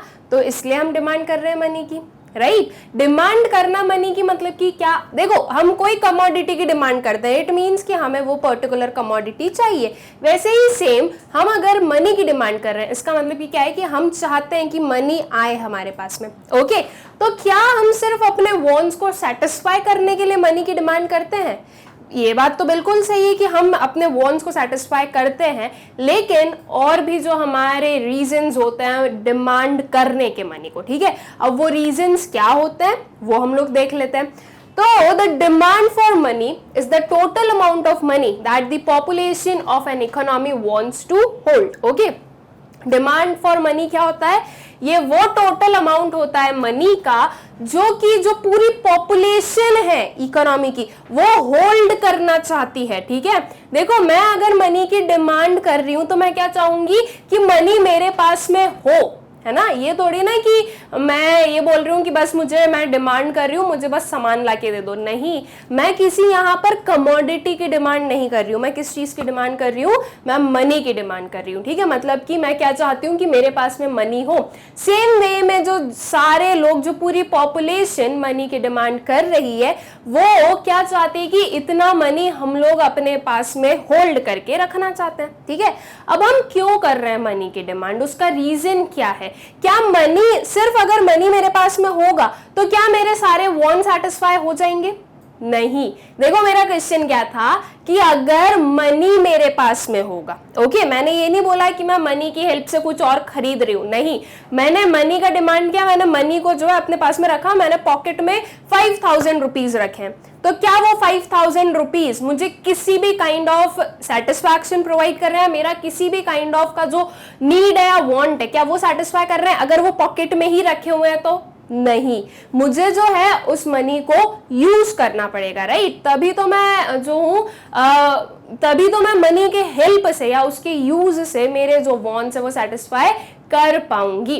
ओके, तो हम लोग डिमांड क्यों करते हैं मनी की, क्या क्या रीजंस होते हैं वो हम लोग देखते हैं। Okay, so there are 3 main motives for which money is wanted by the people. क्या 3 मोटिव्स है? फर्स्ट आया ट्रांजैक्शन मोटिव। ट्रांजैक्शन मोटिव मतलब क्या? जो हमारे डे टू डे एक्सपेंसेस हैं, डे टू डे नीड्स हैं, ओके, उन्हें फुलफिल करने के लिए हमें मनी की जरूरत है। तो वो उस पर्टिकुलर मोटिव को क्या कहते हैं? हम ट्रांजैक्शन मोटिव, ठीक है। जो हमारे डे टू डे नीड्स होते हैं, हमें जो है खाना चाहिए, हमें सब्जी चाहिए, फ्रूट्स चाहिए, और भी जो हमारे बेसिक नीड्स हैं वो सारे फुलफिल करने के लिए हमें किस चीज की रिक्वायरमेंट होगी? मनी की रिक्वायरमेंट होगी, क्योंकि जब मनी होगा तभी हम ये सारी चीजें परचेज कर पाएंगे, अदरवाइज हम इन्हें परचेज नहीं कर पाएंगे, ठीक है। तो फर्स्ट मोटिव कौन सा हुआ? ट्रांजैक्शन मोटिव हुआ। फिर सेकेंड कौन सा आया? Precautionary motive. प्रिकॉशनरी मोटिव से क्या मतलब समझ में आया स्टूडेंट्स? देखो, कब क्या हो जाए हमारे साथ में हमें नहीं पता होता है, राइट। क्या आपको पता है कि नेक्स्ट आवर आपके साथ में क्या होने वाला है? You don't know. अगर एकदम से कुछ हो गया आपके साथ में, आपके फ्रेंड्स के साथ में, आपके रिलेटिव्स के साथ में, आपके क्लोज वंस के साथ में, इफ कहीं भी किसी के साथ में कुछ हो जाए तो क्या उस चीज के बारे में हमें पहले से पता होता है? नहीं पता होता है, राइट। तो इसलिए हम लोग जो है कुछ प्रिकॉशनरी मोटिव से क्या करके रखते हैं? मनी को होल्ड करके रखना चाहते हैं, ताकि अगर बाय चांस कोई कंटिंजेंसी हो गई, अगर बाय चांस कोई अनफेवरेबल सिचुएशन आ गई तो मनी की जरूरत लगेगी, ठीक है। कोई बीमार हो गया, तो अब अगर बीमार हुआ है तो उसका ट्रीटमेंट करवाने के लिए आप डॉक्टर के पास गए, डॉक्टर ने क्या किया? फीस चार्ज की। अगर कोई टेस्ट किए उन्होंने तो वो हुआ, उसके बाद में मेडिसिन दी, तो उसके लिए भी क्या चाहिए? मनी चाहिए, ओके। अब बीमार होना, क्या हम चाहते हैं कि हम बीमार हो? नहीं चाहते, राइट। हम लोग यही चाहते हैं कि हम बिल्कुल हेल्दी रहें, कोई भी प्रॉब्लम ना हो हमें, लेकिन हो जाते हैं, ओके। और क्या हमें पहले से पता होता है कि नहीं हम बीमार होने वाले? नहीं, ये भी पता नहीं होता है, राइट। वो तो हो जाते हैं। हम भाई अगर पहले से पता होता तो हम पहले ही उसका जो है क्योर ना कर लेते, राइट। तो ये जो प्रिकॉशनरी मोटिव होता है उसके लिए भी मनी को होल्ड करके रखा जाता है, ताकि इफ अगर कोई इनकंटिजेंसी हो गई तो उसे हम जो है उसमें मतलब मनी का क्या होगा? यूज होगा, या मनी की रिक्वायरमेंट होगी, ठीक है। किसी का एक्सीडेंट हो गया, तो क्या वो हम चाहते थे कि एक्सीडेंट हो जाए? नहीं चाहते थे, लेकिन वो हो गया, हुआ है, तो जो उसका ट्रीटमेंट है, जिस भी पर्सन का उसका ट्रीटमेंट भी तो करवाना पड़ेगा, राइट। तो उसके लिए क्या लगेगा? मनी लगेगा। कहीं पर आग लग गई, ये क्या है, ये मतलब हमने सोचा नहीं है ये सारी चीजें हो रही है। अगर कहीं पर आग भी लगी है तो उसके कारण जो लॉस हुआ है उसको भी, उसके लिए क्या लगेगा, हमें मनी की रिक्वायरमेंट होगी। तो इसलिए कुछ प्रिकॉशनरी मोटिव से भी मनी को होल्ड करके रखा जाता है, बिकॉज अगर कुछ हो जाए तो एकदम से हम मनी कहां से लाएंगे, राइट। अगर देखो जैसे कि मेरे पास में सैलरी आई और मैंने उस सैलरी को पूरी जो है स्पेंड कर दी, अब मेरे पास में कुछ नहीं बचा है, ठीक है।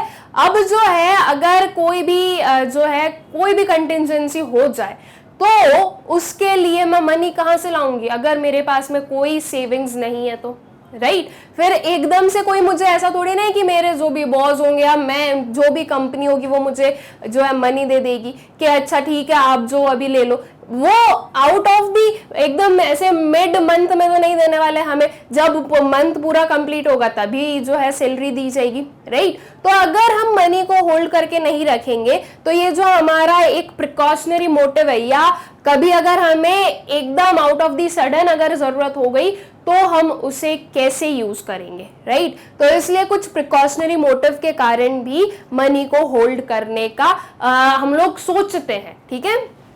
फिर आता है स्पेक्यूलेटिव मोटिव।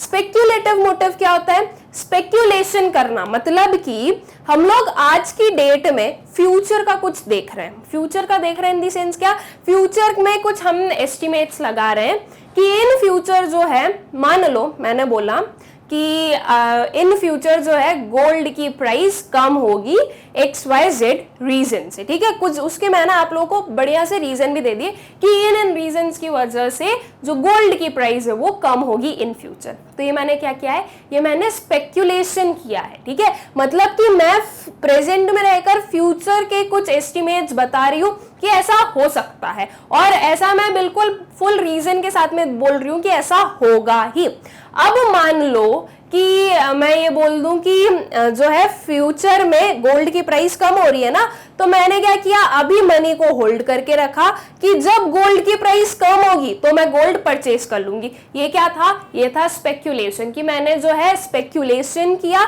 मैंने देखा कि फ्यूचर में क्या हो सकता है, मैंने जो है पूरा एनालिसिस किया और फिर उसके बाद में जो है मैंने मनी को होल्ड करके रखा, ठीक है। डिमांड फॉर मनी में यही है कि कितना मनी जो है होल्ड करके रखना चाहती है पूरी पॉपुलेशन, ओके। तो ये कुछ तीन मेन रीजंस है, यहाँ हम ये बोले कि सारी चीजों को हमने इन तीन ब्रॉड रीजंस में या ब्रॉड पॉइंट्स में क्या कर दिया है, डिवाइड कर दिया है, ठीक है। कि इन तीन रीजंस की वजह से जो हम लोग होते हैं, हम लोग मनी को होल्ड करके रखना चाहते हैं, okay. I hope so students की ये सारी जो हमारे ये तीनों पॉइंट्स हैं आप लोगों को अच्छे से क्लियर हो गए होंगे। अब एक बार इनकी जो थोड़ी सी डेफिनेशन है वो देख लेते हैं। वैसे तो आप लोगों को समझ में आ ही गए होंगे तीनों, लेकिन थोड़ा सा डेफिनेशन देख लेते हैं जिससे कि आप लोगों को अच्छे से वो माइंड में फिट भी हो जाएंगे, ठीक है। सो ट्रांजैक्शन मोटिव में क्या है, the transaction motive relates to demand to meet the current transactions of individual and business units, ठीक है। जो current transactions है, मतलब जो हमारे डे टू डे transactions है वो फुलफिल करने के लिए, वो फिल करने के लिए हम क्या करते हैं, मनी को होल्ड करके रखना चाहते हैं, ठीक है। The income which a person gets is not continuous whereas expenditure is continuous, बिल्कुल सही बात है। जो इनकम हमें मिलती है वो कंटिन्यूअस नहीं मिलती, लेकिन एक्सपेंडिचर कंटिन्यूअस होता है। इनकम जो है पूरे मंथ में एक दिन मिली, लेकिन एक्सपेंडिचर जो है वो पूरे मंथ चलता है, कभी कुछ लेना है तो कभी कुछ लेना है तो कभी कुछ लेना है। 10-20 रुपीज का जो एक्सपेंस है वो डेली हो ही जाता है, okay. So to bridge the gap between receipt of income and its expenditure people hold cash, ठीक है। तो अब जब सैलरी एक दिन मिली है, ओके, या किसी भी एंटरप्राइज ने प्रॉफिट जो है वो at the end of the month जो देखा उसने कि इतना हमें प्रॉफिट मिला है, तो उस पर्टिकुलर इनकम को क्या करके रखना है, अब होल्ड करके रखना है। मतलब कि उस मनी को एक पर्सन होल्ड करके रखना चाहता है ताकि जो पूरा मंथ है वो स्मूथली निकल सके, ओके। आप लोगों को पॉकेट मनी मिलती है तो एक बार मिलती है मंथ में, ऐसा तो नहीं है कि हर कभी दे देंगे पेरेंट्स, नहीं ना। तो वो आपको एक बार पॉकेट मनी मिली, मतलब एक दिन मिली है, अब उसको आपको पूरे मंथ क्या करना है, चलाना है, ठीक है। तो ये आपको क्या शो कर रहा है कि एक्सपेंडिचर जो है वो तो हमारे कंटिन्यूअस होते हैं लेकिन इनकम कंटिन्यूअस नहीं होती है। इसलिए हम जो है मनी को होल्ड करके रखना चाहते हैं ताकि इन फ्यूचर मतलब कि ये जो पूरा हमारे एक्सपेंडिचर्स हैं वो स्मूथली फुलफिल हो जाएं, ठीक है, मतलब कि उसमें जो है हमें कोई भी प्रॉब्लम ना हो। ओके, फिर आता है precautionary motive. So it refers to the desire of people to hold cash balances for unforeseen contingencies, ठीक है। प्रिकॉशनरी मोटिव में क्या है कि ये वो डिजायर है लोगों की कि हम लोग कैश बैलेंस या कैश होल्ड करके रखें फॉर अनफोर्सीन कंटिजेंसीज, ठीक है, जो हमने नहीं देखी है ऐसी कोई कंटिजेंसीज ऑकर हो जाए, तो इसके लिए हम क्या चाहते हैं कि हम मनी को होल्ड करके रखें, ठीक है। People wish to hold some money to provide for the risk of unforeseen events like sickness, accidents, etc. ठीक है, ये कुछ रीजंस हैं जिसकी वजह से हम लोग मनी को होल्ड करके रखते हैं। Higher the level of income more will be the cash balance for contingencies, ठीक है, जितनी हायर इनकम होगी उतना ज्यादा क्या होगा, कंटिजेंसीज के लिए कैश बैलेंस होगा। ऐसा क्यों? देखो, जो पुअर होते हैं, ठीक है, जो पुअर होते हैं उनकी इनकम होती है कम, अब उसके बाद में उस कम इनकम में से उन्हें जो है अपना पूरा जो ट्रांजैक्शन मोटिव है उसके लिए भी मनी को रखना पड़ता है। तो जो मेन जो फर्स्ट वाला आता है वो क्या आता है, ट्रांजैक्शन मोटिव, ठीक है, तो उसमें जो है लोगों के पैसे लग जाते हैं, वो जो इनकम है, जो कम इनकम थी वो उसमें हम देखेंगे कि वो ज्यादा सेव नहीं कर पाते। जिसकी इनकम बहुत ज्यादा होती है उनका सिर्फ एक पोर्शन जो है वो ट्रांजैक्शन मोटिव के लिए यूज हो रहा है, बाकी का जो है वो सेव कर सकते हैं, ठीक है। तो ये चीज होती है कि जितनी ज्यादा इनकम है उतना ज्यादा क्या होगा, आपका कैश बैलेंस होगा फॉर प्रिकॉशनरी मोटिव। अदरवाइज जितनी कम इनकम है उतना कम ही इसमें आपको कैश बैलेंस देखने को मिलेगा। ओके, सो आई होप कि प्रिकॉशनरी मोटिव भी आप लोगों को क्लियर होगा। फिर आता है जो हमारा लास्ट वाला मोटिव है, दैट इज स्पेक्युलेटिव मोटिव। ये क्या है? It refers to the desire of the holder to keep cash balance as an alternative to financial assets like bonds, ठीक है। ये क्या है? ये आपको क्या शो कर रहा है कि ये वो डिजायर है एक होल्डर की कि वो कैश बैलेंस जो है वो अपने पास में रखे। किस चीज का alternative? Financial assets like bonds, ठीक है। जो फाइनेंशियल एसेट्स होते हैं, बॉन्ड्स, शेयर्स, डिबेंचर्स, ये स्टॉक्स वगैरह जो होते हैं, उनका एक अल्टरनेटिव जो है वो मनी को मानकर अपने पास में रखते हैं।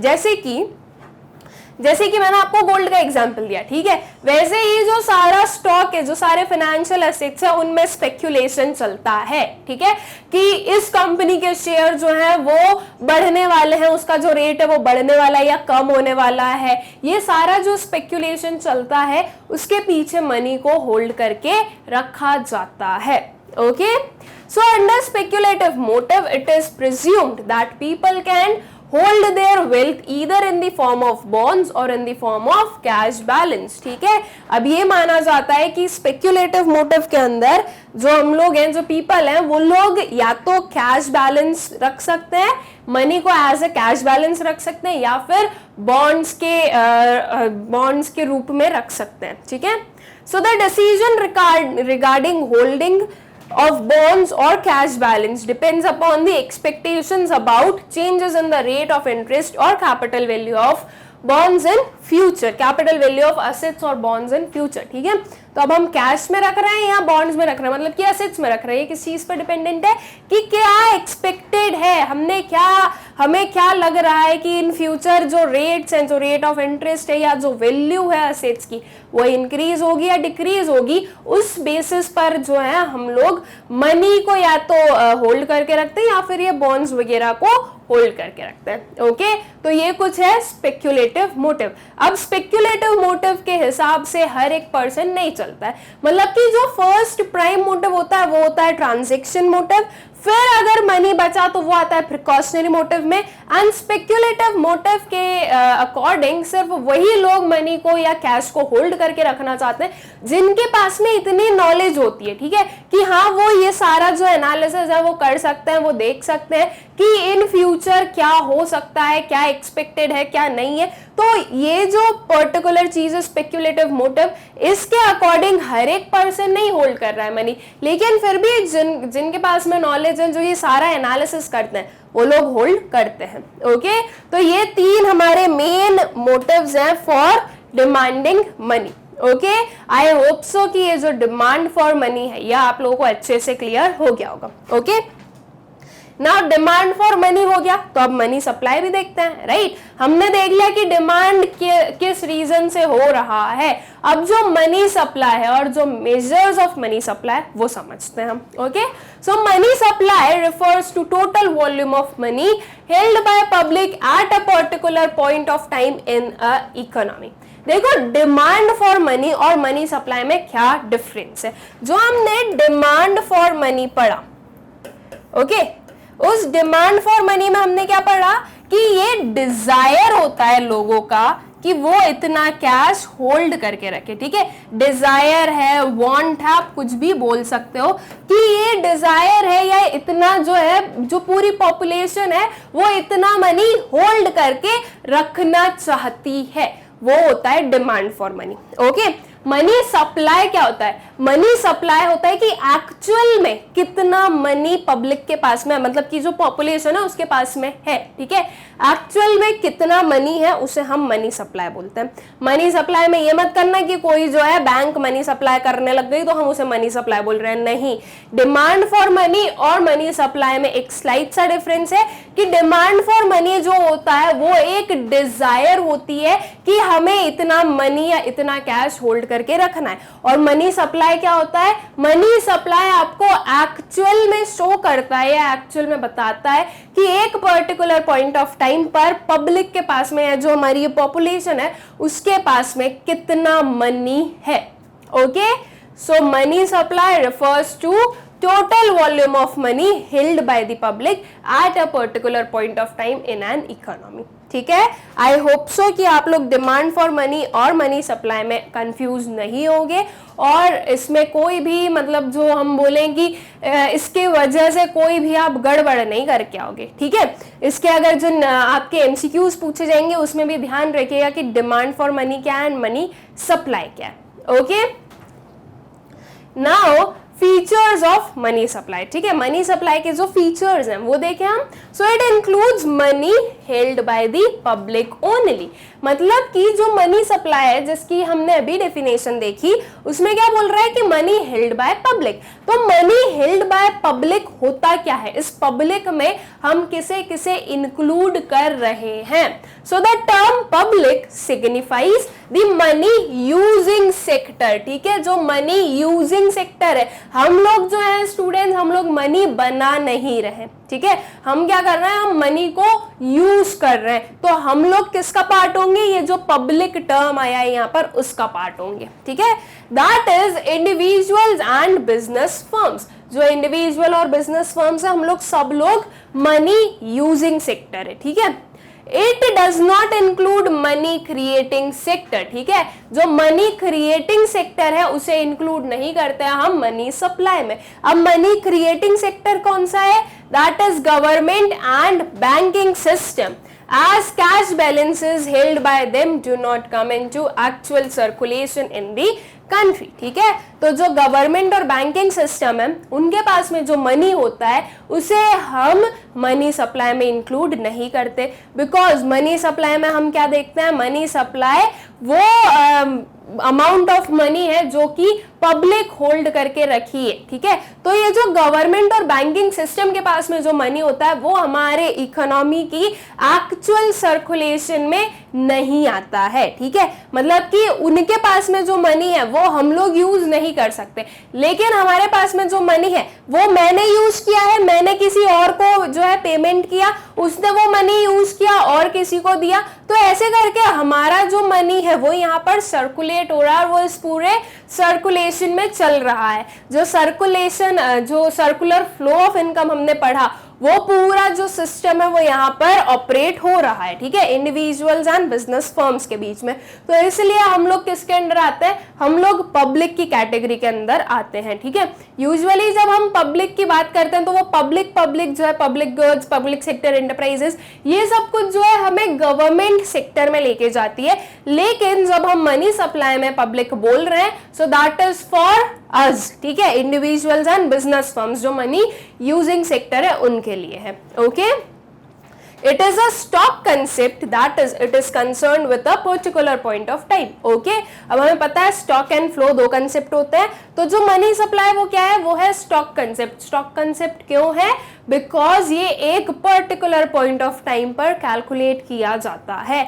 जो पर्टिकुलर पॉइंट ऑफ टाइम पर कैलकुलेट होता है उसे हम स्टॉक बोलते हैं, और जो over a period of time calculate किया जाता है या मेजर किया जाता है उसे हम फ्लो बोलते हैं. ठीक है, तो जो मनी सप्लाई वो पर्टिकुलर पॉइंट ऑफ टाइम पे कैलकुलेट किया जा रहा है या मेजर किया जा रहा है, तो ये क्या होगा, ये होगा एक स्टॉक कंसेप्ट. ठीक है, तो ये कुछ फीचर्स हैं बहुत ही इजी से हमारे मनी सप्लाई के.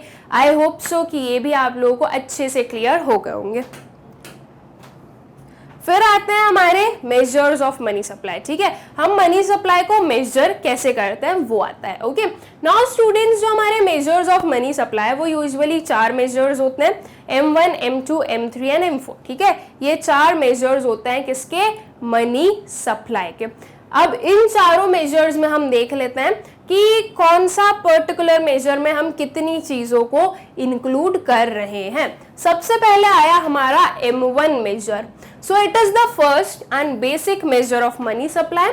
It is also known as transaction money as it can be directly used for making transactions. ठीक है, ये जो आपका M1 मेजर है वो सबसे फर्स्ट और सबसे basic measure of money supply है. ठीक है, इसे जो है हम ट्रांजेक्शन मनी भी बोलते हैं बिकॉज M1 मेजर जो है उसमें एकदम लिक्विड फॉर्म ऑफ असेट्स होते हैं जो कि कैश होते हैं या फिर कैश इक्विवेलेंस होते हैं.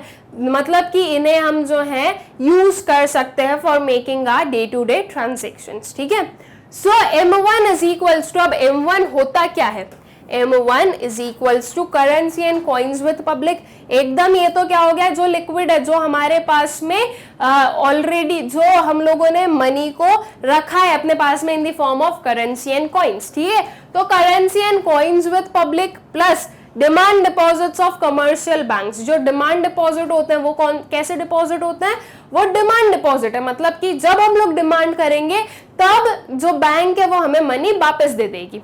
ओके, जो आपके सेविंग्स अकाउंट्स होते हैं, करेंट अकाउंट्स होते हैं, ये क्या है, ये आपके डिमांड डिपॉजिट्स हैं. ठीक है, कि आपने जो है मनी डिपॉजिट तो किया है लेकिन आप जब चाहोगे तब उस मनी को विड्रॉ भी कर सकते हो. ठीक है, ऐसा कुछ नहीं है कि आप गए और बैंक आपको मनी नहीं देगी. बैंक बिल्कुल आपको मनी देगी अगर आपने उतना डिपॉजिट करके रखा है तो. ओके, सो ये भी एकदम लिक्विड फॉर्म है कि जब हमें लगा तब हमने जाके जो है मनी अपना विड्रॉ कर लिया. ठीक है, so demand deposits of commercial bank plus other deposits with RBI. तो ये कुछ होता है हमारा M1 major of money supply. ये आप लोगों को स्टूडेंट्स याद होना चाहिए. ना ही सिर्फ M1, M2, M3 and M4, ये चारों जो है हमारे मेजर्स, या आप लोगों को अच्छे से याद होना चाहिए. ठीक है, बिकॉज आप लोगों से ये MCQs में भी पूछा जा सकता है. कोई भी एक कंपोनेंट दिया जा सकता है कि ये पर्टिकुलर कंपोनेंट क्या M1 का पार्ट है या M2 का पार्ट है, या ये कंपोनेंट कौन से मेजर का पार्ट है. इस वे में कुछ भी पूछा जा सकता है. इसलिए आपको ये जो पर्टिकुलर हमारे मेजर्स हैं उनका ये जो पूरा फॉर्मूला है, ओके, ये आप लोगों को अच्छे से याद होना चाहिए. Okay, M1 is the most liquid measure of money supply as all its components are easily used as a medium of exchange. ठीक है, जो M1 है वो बिल्कुल क्या है, most liquid form of money supply है. Okay, because most liquid form क्यों बोला हमने, बिकॉज आप लोग इसमें देख सकते हो कि ये सारे जो है लिक्विड फॉर्म में ही तो मनी है ना. हम लोग जो है इसे इजीली यूज कर सकते हैं जब हम चाहें. ऐसी कोई हमारे पास में बाउंडेशन नहीं है कि अभी जो है हमारे पास में कैश ना हो. ये सब कुछ हमें कैश या फिर कैश इक्विवेलेंस ही है ये. ठीक है, सो currency and coins with public, it consist of paper notes and coins held by the public. ठीक है, जो करेंसी एंड कॉइन्स हम लोगों ने उसमें पढ़ा वो ही यहाँ पर बताया जा रहा है कि उससे हम क्या बोलना चाहते हैं. तो ये क्या है, पेपर नोट्स और कॉइन्स हैं जो कि पब्लिक हेल्ड करके या होल्ड करके रख रही है. ठीक है, currency money is also termed as fiat money. Currency money को हम कौन सा मनी बोलते हैं, फिएट मनी भी बोलते हैं. ये टर्म्स आप लोगों को अच्छे से याद रखना है. जब आपका जो पेपर है, जो आपका एग्जाम है, वो जब MCQs बेस्ड होगा तो ये जो छोटी छोटी चीजें हैं ये अच्छे से याद होनी चाहिए आपको. ठीक है, fiat money is defined as the money which is under the fiat or order from the government to act as money that is under law, it must be accepted for all debts. ठीक है, fiat money को हम fiat money क्यों बोल रहे हैं, fiat money का मतलब क्या है, तो इसका मतलब ये है कि ये वो मनी है जो कि किसके अंडर है, फिएट के अंदर, फिएट या फिर हम उसका मतलब क्या बोल सकते हैं, ऑर्डर फ्रॉम दी गवर्नमेंट। ठीक है, मतलब कि ये गवर्नमेंट के ऑर्डर के अंडर वर्क कर रहा है कि ये एक्ट कर सकता है in the form of money. ठीक है, तो उस मनी को या फिर हम ये बोलें कि वो मनी जो कि लीगल है, वो मनी जो कि हर एक पर्सन एक्सेप्ट करेगा, उसे हम करेंसी एंड कॉइन्स या फिर फिएट मनी कहते हैं। ठीक है, currency money is also termed as fiat money, fiat money is defined as the money. ये बस वही चीज जो है वो रिपीट हो गई है बाय मिस्टेक, तो आप लोग इसे थोड़ा सा इग्नोर कर दो। ठीक है, आप लोग वापस डबल से किसी भी आंसर में लिख कर नहीं आना है, ये बस यहाँ पर रिपीट हुई है, तो इससे थोड़ा सा हमें क्या करना है कि इग्नोर कर दो, बिकॉज वो चीज हम लोग ऑलरेडी समझ चुके हैं। Okay, it is also termed as legal tender money as it can be legally used to make payment of all debts और अदर ऑब्लिगेशंस। ठीक है, हम जो है इसे लीगल टेंडर मनी भी कहते हैं। लीगल टेंडर मनी क्यों कहते हैं, बिकॉज वो लीगली यूज हो सकता है। ठीक है, लीगल टेंडर मनी मतलब कि आप उसे जो लीगली यूज कर सकते हो हर एक काइंड ऑफ डेब्ट को रिजॉल्व करने के लिए, हर एक काइंड ऑफ पेमेंट को करने के लिए या पेमेंट रिसीव करने के लिए, दोनों चीजों के लिए। ठीक है, मतलब कि वो लीगली जो है एक्सेप्टेबल है करेंसी एंड कॉइन्स जो होते हैं वो। ओके, सो ये कुछ है हमारा currency and coins with public. तो आई होप कि ये जो हमारा पूरा ये प्रोसेस था ये आप लोग को क्लियर हो गया। फिएट मनी आप लोगों को अच्छे से क्लियर है एंड लीगल टेंडर मनी भी क्लियर है। ठीक है, ये टर्म्स याद रखिएगा कि ये क्या होते हैं। Okay, demand deposit of commercial banks, ये जो हमारा M1 मेजर में आया था उसका क्या मतलब हुआ, it refers to demand deposit of the public with the commercial banks. Demand deposits are the deposits which can be encashed by issuing checks at any time by the account holders. ठीक है, तो demand deposits कैसे, कौन से deposits होते हैं, ये वो डिपॉजिट्स हैं जो कि कभी भी एनकैश किए जा सकते हैं, मतलब कि उन्हें जो है कभी भी हम विड्रॉ कर सकते हैं जब अकाउंट होल्डर का मन हो। ओके, एंड जब उन्हें नीड हो। चेक्स से आज की डेट में तो चेक्स भी नहीं, हम एटीएम कार्ड्स वगैरह से यूज कर सकते हैं। ठीक है, so demand deposit is treated as equal to currency held as it is readily accepted as a means of payment. ठीक है, उसे हम कैश के इक्वल क्यों मानते हैं, बिकॉज वो बिल्कुल रेडिली एक्सेप्ट किया जा सकता है as a means for making payment.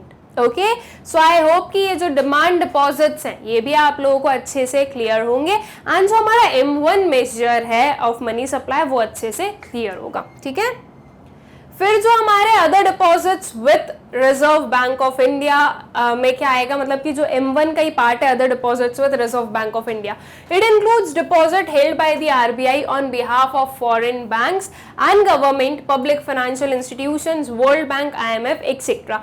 जो आपका M1 मेजर होता है उसमें अदर डिपॉजिट्स विद RBI या रिजर्व बैंक ऑफ इंडिया आता तो है, लेकिन इसका जो शेयर होता है वो बहुत ही कम होता है। ठीक है, मतलब कि इसका होना या ना होना एक बराबर ही हो जाता है। इसलिए जो हम बोलेंगे कि M1 मेजर के जो मेन या सिग्निफिकेंट या इंपॉर्टेंट जो हमारे पॉइंट्स हैं वो क्या है, demand deposits with commercial bank and currency and coins held with public. ठीक है, ये भी आप लोगों को याद तो रखना है कि ये होता है, लेकिन इसका इतना सिग्निफिकेंट स्केल नहीं होता है। ओके, फिर जो M2 मेजर आता है उसमें क्या है, it is the broader concept of money supply as compare to M1। ठीक है, मनी जो M1 है उससे थोड़ा ब्रॉडर।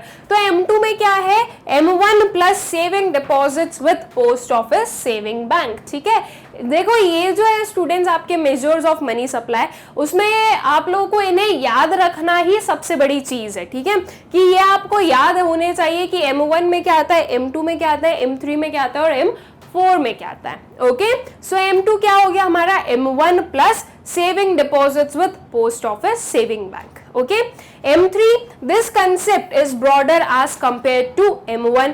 ये जो है M1 से ये भी ब्रॉडर है। जो हमारा M3 है इसमें क्या आता है, M1 plus net time deposit with bank. ये जो नेट टाइम डिपॉजिट है वो क्या होता है, टाइम डिपॉजिट्स मतलब कि क्या, जो फिक्स्ड अकाउंट डिपॉजिट्स हैं वो आते हैं आपके टाइम डिपॉजिट्स में, ठीक है। तो जो फिक्स्ड डिपॉजिट्स है मतलब कि जिन्हें हम अपनी मर्जी से इन कैश नहीं कर सकते, एक टाइम पीरियड होता है उसके बाद में ही हम उसे जो है विड्रॉ कर सकते हैं, ऐसे डिपॉजिट्स जो होते हैं वो M3 का पार्ट होते हैं, ठीक है। तो M3 में क्या होगा, M1 plus net time deposit with banks, okay. और एक और जो हमारा मेजर है दैट इज M4, ये हमारा लास्ट मेजर हो गया। ये क्या है, this measure includes total deposit with post office saving banks in addition to M3, ठीक है।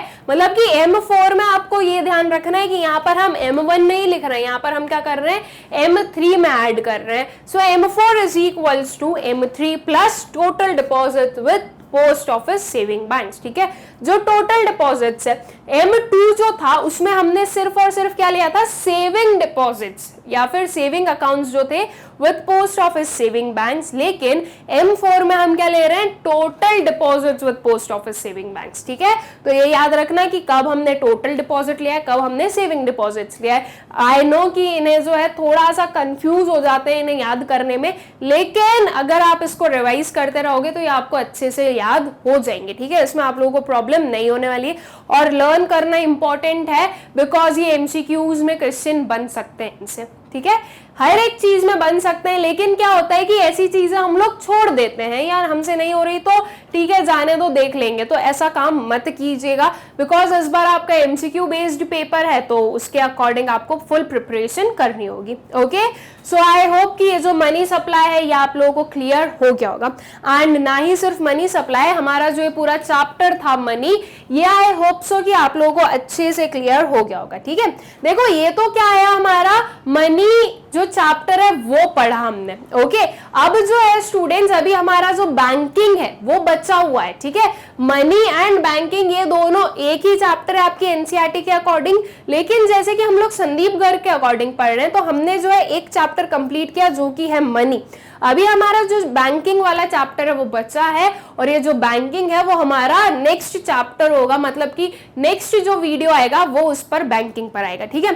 जैसे हम लोगों ने मनी का वन शॉट रिवीजन देखा है वैसे ही हम जो है बैंकिंग का भी देखेंगे। आई होप सो कि मनी का जो पूरा कंसेप्ट है यह आप लोगों को अच्छे से क्लियर हो गया होगा, ओके। तो अब आपके पास में वन शॉट रिविजन्स भी हैं और आपके पास में MCQs का वीडियो भी है, तो आप लोग जो है इस चैप्टर को बहुत ही अच्छे से प्रिपेयर कर सकते हो। एंड आई होप सो कि आप लोगों को ये चैप्टर अच्छे से जो है समझ में भी आ गया होगा। Thank you.